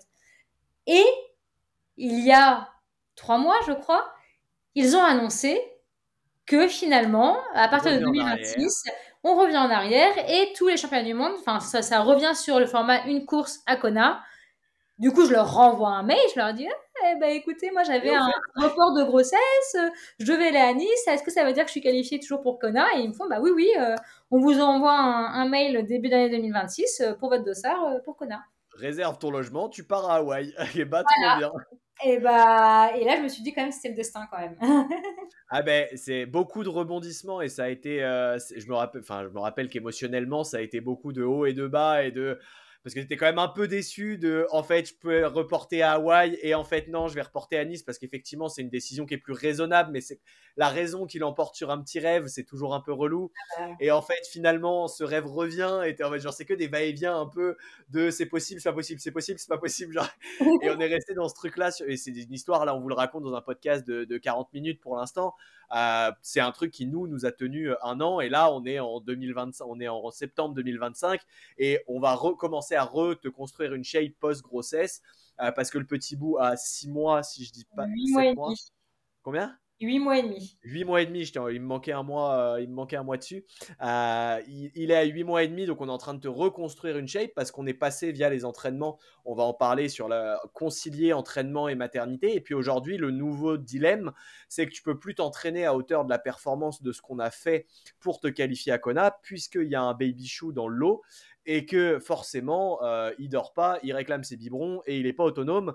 Donc nécessairement, tu as moins de temps pour t'entraîner. Et aussi généreux et sympa soit Elliot, ton mari, on va l'appeler comme ça dans les grandes lignes, même s'il n'y a pas eu de mariage encore. Elliot, même s'il donne beaucoup de sa personne, il ne peut pas tanker tout seul et tu es obligé d'être présente. Donc forcément, on a dû revoir un peu à la baisse les entraînements et on doit retrouver une organisation dessus. Comment est-ce que ça s'est passé dans ta tête à partir du moment où tu as su que tu étais enceinte, tu as su, parce que ça s'est passé en plusieurs épisodes, donc quand tu as su que tu étais quand même qualifié pour Nice, que tu as dû continuer de t'entraîner tout en étant enceinte, en essayant de perdre le moins de shape possible pour pas subir Nice au moment où tu n'avais pas encore le droit au report. Comment tu as évolué dans ta tête en tant que jeune femme enceinte, sportive et qui allait devoir concilier tout ça? En fait, concrètement, en fait, moi, j'ai pas eu forcément un premier trimestre hyper facile. Enfin, j'ai eu beaucoup de nausées, de maux de tête, etc. Donc, bah, l'entraînement, j'avoue que j'y allais, ça me faisait même plus plaisir en fait d'y aller. J'y allais plus par obligation et je sais pas, tu te souviens, mais voilà, je devais faire le L du Tour Ironman. Finalement, j'ai fait le M. J'avais pas nagé depuis je sais pas combien de temps. J'avais pas roulé depuis je sais pas. Enfin, voilà. Et le C'était seul une décroît. Tous les dossards sont tombés, ont été annulés, tu les réduisais, tu n'avais plus envie, tu étais beaucoup moins motivé à ce moment-là. Ouais. les courir, j'adorais ça toujours. C'était un peu mon exutoire, mais très vite, en fait, même si au début je voulais voir s'il y avait moyen de moyenner, de quand même faire Nice, je m'étais mis dans la tête très rapidement qu'en fait, bah, je perdais les 1500 balles et tant pis. Et du coup, quand ils ont annoncé le report de grossesse, ça a été plutôt un soulagement. Concrètement, j'avais plus envie de faire de triathlon. En fait, je fais du triathlon, j'aime la performance, je m'en cache pas, je l'ai toujours dit. J'admire énormément ceux qui font du sport plaisir et qui arrivent à s'entraîner sans objectif. Enfin, vraiment, voilà, je vous admire. Moi, j'ai un peu plus de mal à m'entraîner sans objectif. J'ai toujours besoin d'avoir un dossard, en fait, pour avoir un objectif et pouvoir. Mais un dossard performance, pas un dossard Oui, plaisir. Tu as beaucoup de mal surtout. On s'est engueulé 2-3 fois sur bah vas-y, et vas-y tranquille, vas-y en EF et fais tes allures. Ah bah non, j'ai tout baisé encore. Bah super, c'était pas le projet. donc ouais, non, j'ai un peu de mal, voilà, j'aime la performance et du coup, c'est vrai que bah, le triathlon, je m'en suis un peu lassée, surtout que si on si on revient un petit peu en arrière, il y a eu Emilia-Romagna en septembre 2023. J'ai eu un énorme down fin 2023 suite à plusieurs problèmes, mais sur un gros Après dérèglement. Emilia Romana, il y a eu un gros coup de blues effectivement et un gros down. Bah, j'ai pas envie forcément de m'étaler là-dessus, mais grosso modo, 3 semaines avant Emilia-Romagna, j'ai avorté une première fois. Donc du coup, bah, c'est ça qui a fait. C'était un peu le revers de médaille que j'avais un peu enfui. Et quand je suis revenue de Tu l'as pas vacances, traité, tu t'es mis en boule et tu as fait Emilia Romana parce que c'était l'objectif numéro un, mais il a fallu le traiter en tant que femme personnellement derrière et mentalement. Et ça a si été fait avec le blues post-Ironman et c'est effectivement un sujet qu'il fallait traiter. Et je regrette absolument pas la décision parce que c'est la meilleure décision pour moi à ce moment-là. Mais pour autant, mon corps a quand même subi pas mal de choses. Et du coup, bah voilà, il y a eu un gros dérèglement hormonal qui a joué énormément de choses. J'ai dû voilà, essayer plusieurs contraceptions, ça n'a pas fonctionné. J'ai essayé l'implant, ça m'a défoncé vraiment, genre les idées noires, etc. Enfin, je suis très très sensible aux hormones, donc ça n'a pas été facile. Quand on a retiré l'implant, ça allait beaucoup mieux. Et en fait, c'est suite au retrait de l'implant, comme mon gynéco m'a dit, bon bah là, on arrête tout, on fait une pause de contraception, on verra à avril-mai pour reprendre. Et en fait, Léon est arrivé à ce moment-là, donc on n'a jamais repris la contraception. Mais du coup, en fait, j'avais déjà du mal. Et puis, même pour Carcan, la prépa du full de début 2024, il faut se remettre en tête. Carcan, c'était le 11 mai. Donc, ça veut dire une prépa assez courte, finalement, et en plein hiver, enfin, de janvier à mai. Il C'est restait toujours plus dur, surtout pour le vélo. c'est C'est très ça, en très fait, dur. toutes mes séances, moi, je les ai fait dans le vent, la pluie, toutes les longues séances, c'était horrible. J'avais en plus j'avais eu un pic allergique à ce moment-là. Voilà, ça avait été un ras-le-bol monumental, en fait, de la course. Et je m'étais dit, mais en fait, même si je n'avais pas été enceinte, je pense que ça aurait été très compliqué de me mobiliser pour Nice. Hum. Et du coup, quand j'ai découvert que j'étais enceinte, je me suis dit, mais en fait, c'est le moment peut-être de lever le pied. Et c'est pour ça qu'on a arrêté notre coaching assez tôt, parce que je me suis dit, mais en fait, je vais faire autre chose. J'avais envie de faire autre chose. J'avais envie de garder la course à pied, c'était sûr et certain. Tu as conservé du sport, on a continué de discuter là-dessus, mais parce qu'on peut être enceinte et continuer de faire du sport, c'est juste que la notion de performance s'estompe beaucoup, voire disparaît, et c'est beaucoup plus du j'adapte à ce que je peux faire et à la possibilité du jour J. Mais tu vois, pour te dire, j'avais mon dossard pour le marathon des JO que j'avais transformé en 10 km des JO. Et finalement, bah, j'ai eu un mariage de dernière minute. Bah, en fait, à ce moment-là, je me suis dit, mais en fait, je vais pas aller me forcer à aller faire des compétitions, à aller faire des trucs alors que j'étais à 4 mois de grossesse.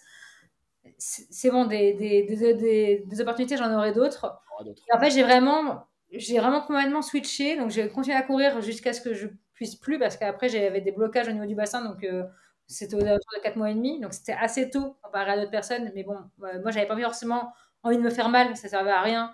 Je voulais pas faire juste pour faire sur Instagram, je cours à 8 mois. Non, c'était pas l'objectif. Je voulais rester active pour prendre du plaisir et rester en forme. Et parce que j'ai besoin de sport. C'est vraiment un besoin physique. Mais pour autant, j'ai pas envie de me faire mal. Voilà.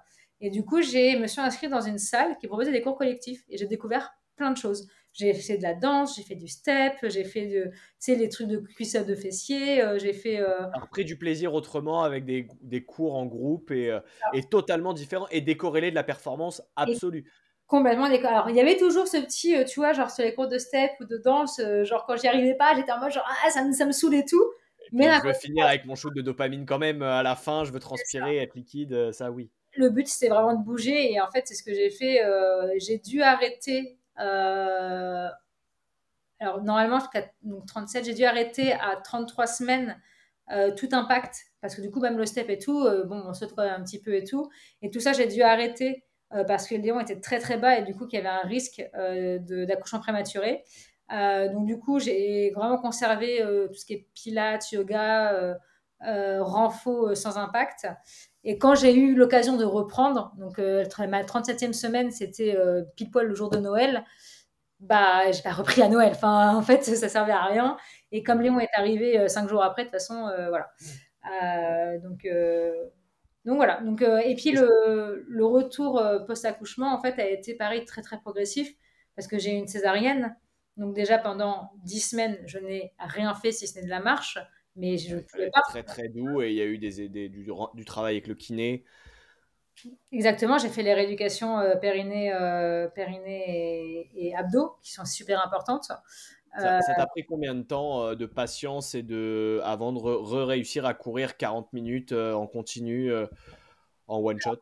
Ma reprise à course à pied a été alors, pas hyper progressive dans le sens où j'étais toujours en aval de mon kiné de ma sage-femme, mais en 3 semaines, j'ai couru 10 km. Ouais. Mais 10 À partir du km, moment où tu avais pas 3 semaines après ton accouchement. non, non, 3 semaines à partir du moment où j'ai eu le go. C'est-à-dire que c'est simple, mon accouchement c'était le 2 janvier et j'ai couru mon premier 10 km le 23 mars. Donc, il s'est écoulé quasiment 3 mois quand même, hein. Ouais, mais Depuis. c'est ça, c'est long. Non, mais c'est bien de donner un temps enfin, un petit peu de chrono dedans pour savoir combien de temps il faut être patient potentiellement. Et c'est théorique. C'est encore une fois, ça s'est aussi bien passé. T'as pas eu de complications ou de d'autres. Moi, Voilà. j'attendais le go de la sage-femme. La sage-femme m'a donné le go au bout de 7 semaines, parce que mon périnée était très, très tendu. Donc, du coup, elle voulait vraiment qu'il se détende. Voilà. Donc, du coup, j'ai eu le go à partir de 3 semaines. Elle m'a dit commence par 1 minute, 1 minute. Et en fait, j'ai fait le programme de la clinique du coureur, mais en accéléré. C'est-à-dire que j'ai pas fait toute. Enfin, voilà, je l'ai fait un peu à ma sauce, en accéléré, en accord avec ma kiné. Et surtout, j'avais déjà commencé, enfin, j'avais fini quasiment la rééducation périnée, j'avais déjà commencé la rééducation abdos. Euh, et ça, je pense qu'il faut, enfin, pour tous toutes celles qui sont enceintes, le faire, même si vous n'avez pas de problème en soi, c'est hyper Mm. important. Euh, Pour rester fort et avoir un bassin qui réponde aux exigences sportives derrière ou même pour votre santé derrière. Est-ce que tu as, ça me pose une question, est-ce que tu as eu des soucis de jugement extérieur, que ce soit de l'ami, de la famille, de la communauté triathlète, la communauté sportive, de gens qui t'ont dit ah t'es enceinte, tu fais du triathlon, tu devrais pas courir, tu devrais pas ci, tu devrais pas ça, des injonctions, des gens de la famille qui t'ont dit ah mais non mais repose-toi, arrête un peu, lâche le triathlon ou autre. alors, comme le triathlon, j'ai arrêté très rapidement, non. Pour le coup, je suis assez bien entourée, que ce soit au niveau des potes ou au niveau de la famille, voilà. J'ai eu des remarques, mais tu sais, c'est pas dit méchamment, mais c'est en mode, ah, tu fais tout ça? Ah, tu fais ça encore? Et en mode, bah ouais. Quoi. Et Pas toi, tu le faisais pas. où est le problème, tu vois? Ou alors, et en vrai, quand j'étais par exemple au cours de sport, que j'avais un énorme bide comme ça et que j'étais en train de faire mes cours de step, là c'était plutôt de l'admiration, tu vois. Les nanas qui disaient, ah franchement, trop bien et tout, tu gères de ouf, franchement, moi j'arriverai pas à ta place, voilà. C'est plus, et moi je leur disais, mais en fait, enfin, tu sais pas si tu n'y arriverais pas, faut essayer, quoi. Je pense que tout Et le monde. tu t'en donnes les moyens aussi et ça n'a pas été facile et c'est pas oh t'as de la chance Amélie c'est tombé sur toi et coup de bol, c'est tu t'es donné les moyens, tu t'es sorti les doigts et t'as fait ce qu'il fallait pour. Tu fais, en fait, c'est ce que j'expliquais aussi. Moi, je fais pas enfin, quand je faisais les cours, je faisais beaucoup de, comment on appelle ça, des variantes. Par exemple, il y avait beaucoup de trucs, par exemple, les jumping jacks. Bah, il y a un moment, je pouvais plus les faire. Donc, en fait, Ouais, je tu faisais t'adaptes, 100 sauts et puis je faisais les pieds sur le côté, etc. Enfin, à la c'est fin, ça. tous les cours étaient adaptés pour que je puisse, Ouais, tu faire, tu faisais ce que tu pouvais mais t'essayais d'y voilà. aller. Mais ça c'est très bien et après t'as aussi Pardon. vas-y.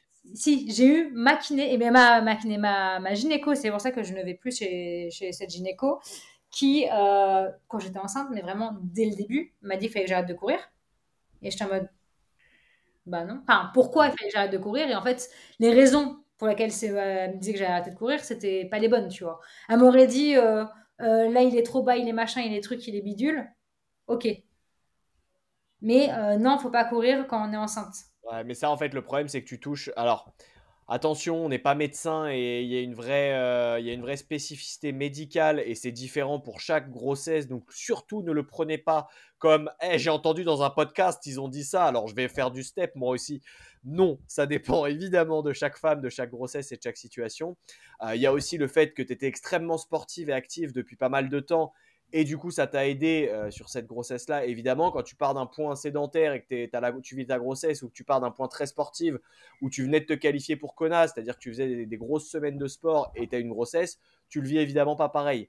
Mais il y a une grosse dissonance là-dessus à l'heure actuelle, même dans le champ médical, entre quand tu es enceinte, tu fais plus rien, tu dois te mettre dans le canapé et rien faire, ou quand tu es enceinte, continue de vivre ta vie et faire tout ce que tu peux faire, fais-le. Chacun a sa vision là-dessus. Nous, qui sommes-nous pour dire c'est bien ou c'est mal? Chacun fait comme il peut et ce qu'il peut. Mais effectivement, j'ai du mal avec ce discours-là de ah bah non, faut plus courir, ah bah non, faut plus faire de sport, sans prendre en considération le passif, Ça. la santé mentale de la personne. Parce que si toi, on t'arrêtait entre, tu sors de la prépa pour full Ironman et après on te dit bah arrête tout, faut rien faire, mais tu vas te taper une déprime, tu vas juste faire un énorme baby blues et c'est pas prendre soin de toi non plus, à l'inverse. Et en fait, c'est contre-productif. Enfin, de toute façon, on le dit, un sportif qui s'arrête complètement du jour au lendemain, c'est même mauvais pour sa santé. Et à Mais l'inverse. en gros, la nana, elle n'avait, je pense, pas conscience de ce que je faisais avant. Et du coup, je me suis entourée d'une sage-femme spécialisée dans l'accompagnement de sportives. C'est Et, euh, ça. et du coup, du coup, c'est elle que j'écoutais. J'allais faire mes échos parce qu'elle faisait pas d'écho, donc j'allais juste faire mes échos avec la gynéco. Elle me disait que bébé va bien. En fait, du moment que bébé va bien, j'avais zéro raison de m'arrêter. Donc du coup, je lui disais oui, oui, j'arrête, j'arrête, j'arrête. Et aujourd'hui, Et, bébé va très très bien. et aujourd'hui, bébé va très bien. Et c'est quand je suis passée à la maternité, donc pareil, quand je suis passée à la maternité, en fait, je sais pas comment ça se passe pour les autres, mais moi, j'avais les 6 premiers mois avec la gynéco on va dire, de ville, et les 3 derniers mois suivis par la gynéco qui devait m'accoucher à la maternité. Donc elle, je lui avais été honnête avec lui. Je lui disais que je continuais le sport, que je faisais du step, que je faisais des machins. Et c'est quand effectivement Léon était un peu bas, elle m'a dit bah là, faut arrêter un petit peu les impacts. Vous pouvez continuer à faire du yoga, du renfort et tout, juste peut-être pas du step ou de la danse où même si vous sautez pas, il y a quand même des impacts. C'est quand même un peu violent au niveau du cardio. Donc, et moi, j'étais toujours voilà, avec ma sage-femme et en fait, ça s'est très bien passé. Alors, l'accouchement, le fait que je suis en césarienne, ce n'est pas dû au fait que j'ai fait du sport. Ça n'a rien à voir. Léon était juste mal placé, point. Donc voilà. Ouais, mais c'est important de le préciser, c'est toujours très compliqué d'aborder ces sujets-là parce qu'entre tous les on-dit, entre les «et moi ça s'est passé comme ça, donc c'est comme ça que ça doit se passer» et toutes ces discussions-là, c'est très compliqué d'y voir clair et de penser bien faire. Il y a une espèce de pression et encore plus quand on fait du sport ou du triathlon, il y a encore plus. Ça rajoute juste une injonction de plus dans ta manière de faire et c'est ça qui est compliqué et qui dénote aussi une force que tu as, qui est importante de réussir à se maintenir et qui est pour toi un besoin. Toi, tu le considères pas forcément comme une force ou une qualité intrinsèque, mais ça l'est de nature parce que tu as réussi à surmonter tout ça. Et dès que tu as pu, tu es remonté en selle. Et dès que tu as pu, tu as refait du vélo, tu as refait de la course à pied, tu as refait de la natation en reprenant progressivement, en écoutant à chaque fois, en respectant les étapes de progressivité. Mais c'est faisable. C'est surtout ça le message derrière. T'as pas eu de grosses galères derrière. Non, en fait, ça a été, on va dire que, voilà, j'ai pas, au niveau par exemple juste du corps, entre le moment où je suis sortie de la maternité et le moment où j'ai commencé à perdre vraiment du poids, il s'est écoulé 7 mois. C'est-à-dire que j'avais pris 12 kilos à peu près. Je suis sortie de la maternité, j'ai perdu 6 kilos à l'accouchement. Et les 6 kilos restants, mais j'ai rien perdu pendant 8 mois. Donc ça, c'était hyper frustrant. Et du coup, ça s'est ressenti. Par exemple, sur la course à pied, sur le vélo, j'étais plus à bout de souffle. Je me sentais plus lourde quand je courais. Même au niveau du genou et tout, j'avais mal, tu vois. Ouais. Mais à part ça, j'ai pas eu de problème, de vrais problèmes. Et ça, c'est différent. Chaque histoire est différente et c'est dissocier ton passif de sportive de ta qualité, ta génétique, de ce que tu as fait bien et de coup de bol aussi. C'est compliqué de démêler tout ça et d'en tirer une conclusion générale. Mais en tout cas, pour toi, ça s'est bien passé et c'est cool aussi de montrer que c'est possible de maintenir une vie de triathlète, évidemment mise entre parenthèses ou adaptée sur la période de grossesse, d'accouchement et post-accouchement, mais que c'est possible de revenir, de continuer. Et là, du coup, on est en train de préparer Kona 2026 à l'heure actuelle. Et on fait en sorte de remettre, on redécouvre aussi ton corps, tes sensations. Tu réessayes de remettre de la vitesse, notamment. T'as refait tes premiers, t'as quand même refait un half triathlon, ce qui est pas rien. Oui, t'en as fait deux, mais t'en as fait un qui était à 5 3 mois, 3 mois post-accouchement, c'est ça? Non, 4 5 mois? mois, 5 mois, 5 5 mois. mois. Tu étais à 5 mois post-accouchement et 5 mois post-accouchement, tu fais un half Ironman, c'est pas rien non plus Oui, de, de alors caler un half et c'est un retour qui est très très cool, mais tu t'es aussi donné les moyens de le faire. c'est ce que j'allais dire. Et en fait, alors déjà, tout le monde n'est pas capable de le faire. Enfin, ça, c'est OK aussi. J'ai Oui. eu une Ouais. reprise. Et il y en a qui s'en foutent, qui n'ont pas envie de le Il y faire. en a qui n'en ont pas envie. C'est Moi, ok. ça me tenait à cœur parce qu'en fait, cet AF, il était à Tours. C'était le premier alpha, enfin, la première édition de l'Alpha Ironman de Tours. Et je me suis dit que c'était hyper symbolique. En termes de gestion, du coup, j'avais juste à traverser le pont en face de chez moi et j'étais sur le départ. Enfin, j'habite à 20 minutes à pied du départ. Donc, en termes de gestion, il n'y y a rien de mieux. Ouais. Le parcours, je le connais par cœur. Par contre, j'y suis allée mes formes. Évidemment, je mets des gros guillemets parce que Oui, le chrono que j'ai sorti, in fine, moi j'ai été hyper satisfaite et hyper heureuse, et bien au-delà de ce que je pensais pouvoir sortir. merci Mais les je hormones. ne pas avec un objectif de performance. Oui, c'est ça. Et puis, voilà, j'ai eu la chance de pouvoir de prendre un long congé maternité. Donc, j'ai été en congé maternité jusqu'au jour de la course. Donc, forcément, j'avais du temps. Alors, même si je devais m'occuper de mon fils, parce que mon fils n'avait pas de garde à ce moment-là, j'étais bien entourée. J'avais ma mère, j'avais ma soeur, j'avais mon mec. Et J'avais- quand il fait sa sieste, tu peux faire du home trainer, tu peux faire du renfo à la maison, tu réadaptes. Je m'entraînais principalement quand il dormait. Et voilà. Mais ça, c'est cool. Et c'était pour ça aussi que je voulais t'inviter sur cet épisode-là. C'est pour montrer que c'est possible et qu'il faut s'en donner les moyens, mais que ça existe, que c'est faisable et que c'est quelque chose qui est accessible, entre guillemets. Est-ce que tu aurais. Quelle est ta vision, pardon, sur la suite de ta vie de triathlète maintenant que la maternité est rentrée dans l'eau? Comment est-ce que. Encore une fois, j'ai la réponse. C'est marrant de poser des questions où tu as déjà la réponse. Mais est-ce que tu as une vision différente de ta pratique sportive, de la performance qui a été impactée par cette grossesse-là? Et quel est ton scope? Comment est-ce que tu envisages ton retour? Et notamment Kona, comment est-ce que tu le vois en termes de mental, de philosophie, de motivation, etc. Alors, concrètement, oui, ça a changé par rapport à avant. Clairement, le triathlon n'est plus ma priorité numéro un. Et ça, on en a beaucoup parlé quand on a repris le coaching ensemble. J'ai surtout la première année où vraiment ça évolue super vite, t'as pas eu de louper. Et encore aujourd'hui, hein, je m'entraîne quand même pas mal, mais si jamais je m'entraîne sur un moment où je pourrais être avec lui à la place, bah, j'ai avoir tendance à culpabiliser, alors que c'est OK en fait de m'entraîner aussi. Alors, je passe énormément de temps avec lui. Mais par exemple, je vais préférer plutôt que d'aller m'entraîner de 17h30 à 19h30, bah, j'ai préféré passer ma soirée avec lui et aller m'entraîner à 20h quand il sera couché. Voilà. Ce qui n'est pas fou non plus pour mon couple à côté. Donc, du coup, c'est vrai que j'essaie de doser et de m'entraîner plutôt matin et midi. Comme ça, les soirs, je suis assez tranquille. On est dans la recherche d'équilibre à l'heure actuelle et de trouver un rythme qui corresponde à tout le monde et à ta vie de couple et à ta vie de maman, à ta vie pro, parce qu'il y a aussi le travail qui va reprendre et qui Euh, remet un impact, et à ton envie. Et il y a quand même un full Ironman à Kona à préparer aussi. Donc on essaie effectivement en de trouver fait, un équilibre là-dedans. quand je suis tombée enceinte, vraiment, avec Elliot, on en a énormément discuté. Et moi, je lui avais dit, les enfants, enfin, initialement, j'avais très peur de. Je savais pas trop si je voulais un enfant, justement parce que. Alors, bien avant, hein, ça c'était en 2022. Je savais pas trop si je voulais un enfant et tout parce que bah, j'avais peur de pas pouvoir faire ce que je voulais faire dans le sport. Et quand on a discuté, on s'est dit, OK, on aura des enfants ensemble parce qu'elle était sûre d'avoir des enfants. Mais je lui ai dit, moi, par contre, je veux avoir la certitude que tu sois présent, pas juste en façade. C'est-à-dire que je veux pouvoir reprendre mon entraînement, je veux pouvoir refaire des Ironman. Et voilà, à l'époque, c'est parce que j'étais dans cette vision Ironman, Ironman, Ironman.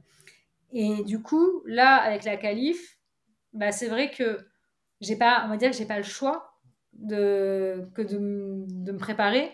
Et du coup, je me dis, c'est peut-être aussi le moment de se dire, OK, je tirerai peut-être ma référence après ça pour le moment. Ouais. Je pense que là, je suis dans une phase où, et c'est pour ça que j'ai pris aussi l'Ironman de Tours, qui, je pense, voilà, c'est aussi une opportunité de se dire, bah, il y a un Ironman à 2 pas de chez moi, bah, je vais le faire aussi. Peut-être à ma course préparatoire pour Kona. Mais après, je pense que je vais vraiment lever le pied. Parce qu'il y aura peut-être l'objectif de BB2, parce que j'aurai peut-être envie de voir d'autres choses, et qu'en fait, mon objectif, moi, c'était Kona. Une fois que j'ai fait Kona, bah, voilà. Peut-être Ouais. retourner sur du 73, peut-être aller faire de la perte sur du 73, mais du coup, Voir autre chose ou le faire différemment, en tout cas sur cette performance-là. c'est Et ça. à rappeler aussi, connaissant un peu Elliot, qu'il a aussi ses me-time et il y a aussi des moments où Ah vous oui, avez équilibré ça comme. Parce qu'on n'a pas parlé et que ce n'est pas le sujet du podcast, mais que, et vous inquiétez pas, Elliot n'est pas maltraité, n'est pas père isolé à s'occuper tout seul du petit. Tout va très bien. Ils ont effectivement, en tout cas, vous êtes en train de trouver un équilibre que je trouve très inspirant et c'est très cool de voir que c'est accessible. Ce que je te disais en off la dernière fois, c'est que moi je trouve ça cool de se dire putain, c'est possible de continuer d'avoir une vie de couple, d'être jeune parent en galère avec tout ce que ça inclut parce que tu es toujours en galère quand tu es jeune parent. Ça, c'est la seule conclusion que j'ai tirée de tous mes potes qui ont eu des gosses, c'est que quoi qu'il, tu es en galère, tu fais comme tu peux, en fonction entre les nuits, le biberon, les galères, le linge, etc. Les lessives, à n'en plus finir, déjà qu'en tant que triathlète, il y a des lessives par-dessus la tête, mais que vous avez trouvé un compromis où vous avez des timings à deux, vous avez des timings toute seule et il a des timings tout seul. Et quand tu as un timing toute seule, bah, c'est lui qui est plus présent à la maison et inversement proportionnel. Et c'est cool de voir que c'est possible. Nécessairement, j'imagine qu'il y a d'autres choix qui sautent et que forcément, tu vas un peu moins au ciné. Netflix, t'es pas à jour dans tout le catalogue. Il y a des choses, peut-être pendant le home trainer. Les amis, c'est un peu plus dur de caler du temps et de voir tout le monde. Ça, les timings sont plus rares, mais ça fait partie des choix de Et en vie. fait, c'est de la discussion. Enfin, quand j'ai demandé à Elliot, je lui ai redemandé, je sais pas combien de fois, par exemple, pour mon inscription à Tours, je lui ai dit, voilà, bah, si je m'inscris à ce Tours, j'ai envie d'aller faire la perf que je pourrais faire à Tours avec les contraintes que j'ai, mais j'ai envie d'aller essayer de chercher quelque chose et de me préparer correctement. On en a discuté et en fait, c'est voilà, il me l'a clairement dit, hein. Je veux bien que tu fasses Tours. Par contre, je veux pas que ce soit comme il y a 2 ans et que tu fasses une course par week-end et qu'on soit toujours en déplacement pour tes courses et tout. Dans ces cas. Ou alors que lui, bah, il vient peut-être pas à chaque course. Et en fait, c'est des compromis dans les deux sens. Mais comme là, aujourd'hui, il a 3 séances, lui, il fait un sport un peu différent, mais il a 3 séances par semaine. Pour l'instant, il est en rythme de croisière. Et il réfléchit peut-être à en rajouter une quatrième. Et je lui ai dit aussi, moi, mes séances sont beaucoup plus modulables que les tiennes. Donc, je ferai aussi l'effort pour m'adapter pour que lui puisse mettre sa quatrième séance. Ouais. Enfin, alors, en fait, Mais il y a un moment, c'est des compromis dans chaque sens et il ne faut pas que ce soit toujours une personne qui c'est fasse des ça, sacrifices. c'est ça qui est bon à rappeler, mais c'est aussi très cool. Au-delà de cet aspect organisation de couple, c'est marrant de voir aussi ton scope, comment il a changé, et comment quand on a commencé à bosser ensemble, Kona c'était le Graal et il n'y avait rien qui pouvait te détourner, même pas ton mec pouvait te détourner de cet objectif-là, et qu'aujourd'hui, bah en fait, ton mec et ton fiston, et bah, potentiellement, Kona c'est devenu un peu moins un but pour toi, dans ta perspective à toi. Kona n'a pas bougé, hein. C'est toujours la même chose, c'est toujours Oui, oui, la même propale c'est vrai que d'Ironman, j'y vais et que moins, c'est OK. j'y vais moins en recherche de performance, plus en mode ça va être le voyage. Enfin, et puis là, du coup, je suis trop contente parce que ça va être le voyage d'une vie. Il va y avoir mon mec, mon fils. Un voyage familial, ça va te faire des souvenirs de zinzin, et c'est autre chose. Et en fait, moi, c'est ça que j'aime bien, c'est que le triathlon et l'Ironman, c'est pas que des chronos, c'est pas que des stats, c'est pas que des datas. Autour, il y a énormément de vie et beaucoup trop de triathlètes oublient de prendre en considération la vie perso ou la vie pro à côté, les off à côté. Et on a un sport qui nous demande, qui est chronophage de zinzin, parce que c'est même pas un sport, c'est 3 putains de sports. Donc forcément, ça prend plus de temps. Elliot, il fait de la muscu. Tu t'as dit, c'est 4 séances. Pour nous, en tant que triathlète, 4 séances dans la semaine, en mode, bah, tu fais quoi du reste du temps? T'as full time libre, même si. Non, mais c'est des séances de 2 heures. Ben, ça va, 2 heures. Qu'est-ce que tu fais? Moi, j'ai des séances de 8 heures le samedi. Le lendemain, je dois faire 2 heures de run et 2 heures de nage. C'est ça. Et ça fait, j'ai mes 4 séances, c'est 2 jours d'entraînement à peine. Et c'est des 8 heures qui tombent. C'est marrant de voir ces différences-là.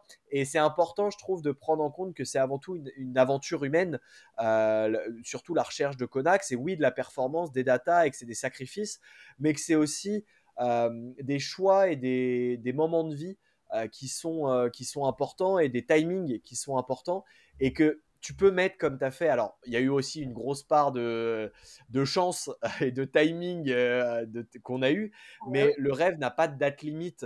Tu n'aurais pas été qualifié à Emilia Romagna, il y aurait eu un enfant 3 mois après, bah, tu aurais juste mis en stand-by et tu aurais potentiellement rechopé Kona après, ou ça aurait bougé et c'est hyper OK. C'est pas, ça te définit pas en tant que personne ce truc-là de Kona. avant qu'ils annoncent le retour à Kona, donc que je vais faire Nice, j'avais ce goût d'inachevé. Je savais que je voulais toujours aller me qualifier à Kona, mais je savais aussi que j'étais dans une période de ma vie où bah, ce ne serait plus la priorité. C'est-à-dire que ma priorité, ce serait d'avoir mon fils et bah, je veux pas forcément attendre 30 ans pour faire, enfin, même je veux pas attendre 5 ans pour faire bébé 2. Donc je sais que j'ai envie de plutôt enchaîner, enfin, pas trop non plus, mais un petit peu. À Et votre rythme. voilà. Mais du coup, je sais que on avait une visualisation de 2-3 ans entre chaque. Donc forcément, bah, ça veut dire que bébé 2 arrive dans 2-3 ans. Ça veut dire aussi que bon, bah, Kona, bah, peut-être que c'était un objectif de quand j'aurai 50 balais. Et c'était OK Ouais. pour moi. Et en fait, je m'étais mis dans la tête que bah, Kona, ça resterait un rêve, ça resterait un objectif, que je le ferai, mais plus tard. Bon, là, ça arrive plus tôt, donc tant mieux. Mais c'est pas C'est un pour autant. rêve de cocher juste un rêve coché dans la bucket list et tu pourras passer à un autre C'est pas rêve, à autre chose. exclu que dans 15 ans, je te dise, ou dans 10 ans, je te dise, bah vas-y, on y retourne, quoi. Oui, ou tu sois passé à l'équitation et que tu aies mis la performance sur l'équitation ou autre chose. Non, On mais verra. c'est possible. Non, mais, Pourquoi? Ou le ping-pong. ou le- J'aime bien le ping-pong. C'est bien le non, mais, tu ping-pong. vois, genre, mais je sais qu'aujourd'hui, voilà, je vais me faire une dernière année où je vais me donner à fond parce que c'est le bon moment et qu'après, j'ai envie de ralentir, j'ai envie, et comme tu le sais, j'ai envie de faire plein de choses et j'ai envie d'aller chercher des gros chronos en Oui. course à pied. Et Oh, on peut dire trop, hein. oui. Non, mais Tu veux trop en mettre dans une semaine. j'ai envie de faire un aérox une fois bien préparé. J'ai envie d'aller chercher des gros chronos en course à pied. Mais en fait, ce qui n'est pas compatible forcément avec de la prépa triathlon full, parce que du coup, tu ne travailles pas les mêmes allures. Et genre, même pour aller travailler, enfin, aller chercher un Pas les chrono. mêmes qualités de bosser un 10 bornes que de bosser un full Ironman et tu progresses un peu. Ton chrono va naturellement baisser sur 10K quand tu prépares des Ironman à répétition. Mais si tu veux vraiment progresser sur 10K, il faut t'acharner sur la distance 10K qui est très spécifique et tu peux être bon sur Ironman.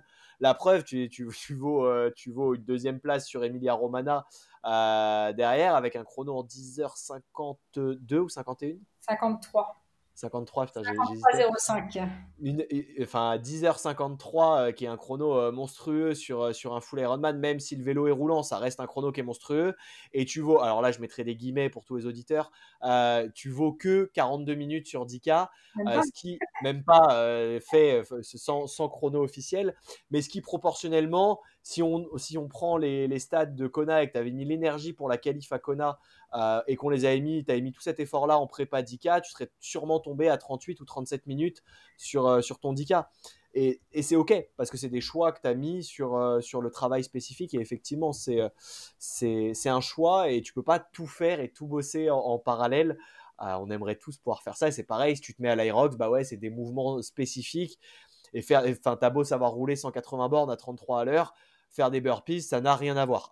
Et du coup, tu peux être nul à chier aux burpees. Juste à ton avantage, tu auras un peu d'endurance. Tu vas récupérer un peu plus vite et Oui. t'encaisseras un peu mieux au niveau endurance.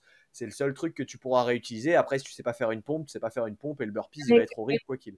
mais clairement, la maternité, ça m'a fait remettre par contre les choses en mode. Parce que du coup, la salle où je m'étais inscrite pour faire mes cours co, c'était une box de CrossFit. Et au début, je voulais garder cette box pour aller faire des cours d'Aerox, plus tout Ironman. Et là, j'ai fait genre, oh, je peux pas tout faire.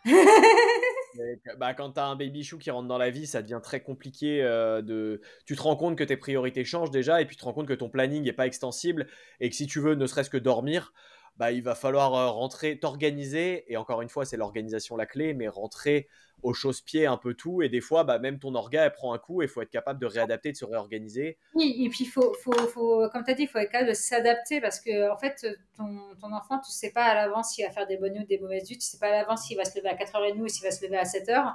Et du C'est coup, ça. bah, moi, il y a pas très longtemps, bah, j'ai fait sauter une séance de natation parce que j'étais claquée, parce qu'il s'est réveillé archi tôt et que bah, j'avais pas envie.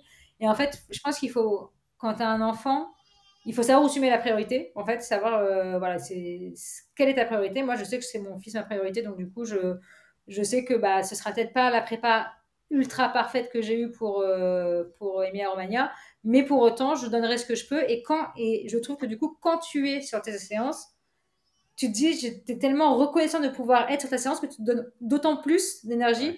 Et ça, c'est ce que j'ai vu sur ma séance de course à pied d'hier, c'est que ça faisait très longtemps que je m'étais pas A ouverte en été jeu. chercher. Ouais. Et comme ça, Ouais, clairement, t'as donné. non, Mais t'as ce truc-là, et moi, c'est la conclue que j'aimerais apporter à ce podcast, c'est qu'en gros, quand tu te mets un objectif, ton objectif, il peut bouger, et c'est OK. Quand tu te mets un objectif, et je dis tu, pas forcément pour toi, mais pour tous les auditeurs ou tous ceux qui font des triathlons, si vous rêvez de faire le triathlon, lancez-vous, mettez-vous-le en objectif et donnez-vous les moyens de le faire. Et potentiellement que sur la route, bah, il y aura des aléas comme tomber enceinte, et c'est un événement de vie qui fait que bah, tous tes objectifs vont être chamboulés, et que ton objectif, ce sera plus Kona, mais dans ce cas-là, ce sera plus Kona et ce sera ta famille et élever ton fils. Et c'est tout aussi beau et aussi cool. C'est pas pour autant que tu deviens plus une triathlète performante ou que le côté triathlon, tu n'aimes plus le triathlon, mais c'est possible de concilier les deux, c'est possible de faire les deux. Il faut juste mettre des priorités au bon moment sur les bons timings et se donner les moyens d'atteindre ces objectifs-là. Et évidemment, dites-nous en commentaire si vous voulez potentiellement qu'elle refasse un épisode de podcast post-Kona, parce que potentiellement, connaissant l'animal, dans un an, elle va me dire non, mais en fait, Kona, je veux y aller pour la perf, et elle va y aller pour tout détruire, et elle va se donner à fond. C'est aussi possible. Donc dites-nous si vous voulez qu'Amélie repasse pour discuter post-Ironman de Kona, pour raconter ne serait-ce que l'expérience, parce que c'est quelque chose que tout le monde ne vit pas et qui est fou. Moi, j'aurais envie de savoir, donc je pense que moi, je te demanderai, hein, en tant que j'aurai les offs et l'histoire, évidemment, mais je peux pas venir pour raison financière, parce que c'est effectivement un très très beau billet à sortir ces 2 semaines de vacances autour de l'Ironman, mais c'est un moment de vie, vous allez vivre un truc qui est incroyable, en plus en famille, ça va être zinzin, mais voilà, je trouve ça cool dans ton histoire, je trouve ça inspirant de pouvoir dire qu'un objectif, ça peut changer, c'est ok, il faut juste se donner les moyens, s'organiser, et c'est possible, malgré tout, de trouver des ressources, de bouger et de croire en ses rêves et de se donner les moyens de les atteindre, globalement. Et puis, en fait, faut être lucide. En fait, il y a une différence entre un rêve et un objectif. Un rêve, tu peux rêver de ce que tu veux. Un objectif, il faut être lucide avec les ressources dans lesquelles on dispose. Ça, je pense que c'est ça qu'il faut retenir, parce que, tu sais, il y en a, ils aiment pas qu'on dise quand on veut, on peut. Parce que des fois, on a envie et on peut vraiment pas. Mais dans ces cas-là, il ne faut pas se mettre en objectif, parce que il faut être Il faut lucide. réussir à rester assez lucide, ouais. C'est ça. Il faut rester lucide pour se dire, certes, je le veux, mais je peux pas. Donc, il faut que j'accepte que je peux pas. Ou alors, à l'inverse, t'as aussi l'inverse qui existe, hein, et t'as plein d'athlètes handicapés au JO qui te montrent via leur histoire que ils étaient sédentaires, ils ont eu un accident de moto, ils se sont fait amputer des 4 membres et finalement, ils ont fait les JO. Et ils te retrouvent juste, bah ouais, le mec voulait, il s'est donné les moyens et il a pu, mais il s'est donné les moyens entre temps. C'est quand tu veux, tu te donnes les moyens, donc tu Ça. peux. C'est si tu veux juste, bah oui, tu peux, mais potentiellement pas. Si tu veux préparer un Ironman en t'entraînant 2 séances dans la semaine de 5 km, ça va être très compliqué. Tu vas au-devant de problèmes, et c'est plutôt se donner les moyens, effectivement, de ça. Ce serait ta conclu. Ce serait ça, tu donnerais une phrase motivante aux mamans, aux jeunes mamans, aux triathlètes, femmes triathlètes qui nous écoutent. Tu leur dirais quoi entre toi, toute l'évolution que tu as eue sur tout ce parcours-là? Faut pas avoir peur de se lancer, parce qu'un bébé, c'est très adaptable, et qu'en fait, c'est lui qui s'adapte à ta vie et pas toi qui s'adapte à la sienne. Ouais, et il va suivre ce que tu fais, et que c'est pas l'inverse, et ça peut rassurer, effectivement. Modèle. Donc, du coup, en fait, faut se lancer, faut oser. Si tu veux que ton Et, enfant ose derrière, faut oser. et ça, c'est très très cool. On va garder cette conclusion-là, elle est très très bien. J'espère que vous avez apprécié. Pour une fois, on a fait un épisode plus long, comme à chaque fois qu'on a un invité, parce qu'il y avait plein de trucs à dire. N'hésitez pas à nous dire pour Kona, à nous donner aussi en description, en commentaire, vos objectifs à vous, votre rêve, vos moyens, ce que vous pourchassez à travers vos entraînements. Et Amélie, moi, je vais te souhaiter une très belle soirée. Je te remercie pour ton temps et pour ce très bel échange et ce retour d'expérience qui est assez fourni et zinzin. Il n'y a pas beaucoup de profils comme ça, donc merci à toi d'avoir accepté là-dessus. On va continuer le coaching, continuer les entraînements. Tu as déjà fait ta séance coup de bol, je ne peux pas t'envoyer sur ta séance d'aujourd'hui, mais tu en auras une autre demain qui va tomber. On continue à pourchasser Kona et à trouver notre rythme avec ta vie familiale. Et je te dis merci pour ce temps et pour l'échange sur cet épisode. Avec plaisir. Ciao l'équipe, pensez à vous abonner, je vous souhaite une très belle semaine. Ciao! Salut.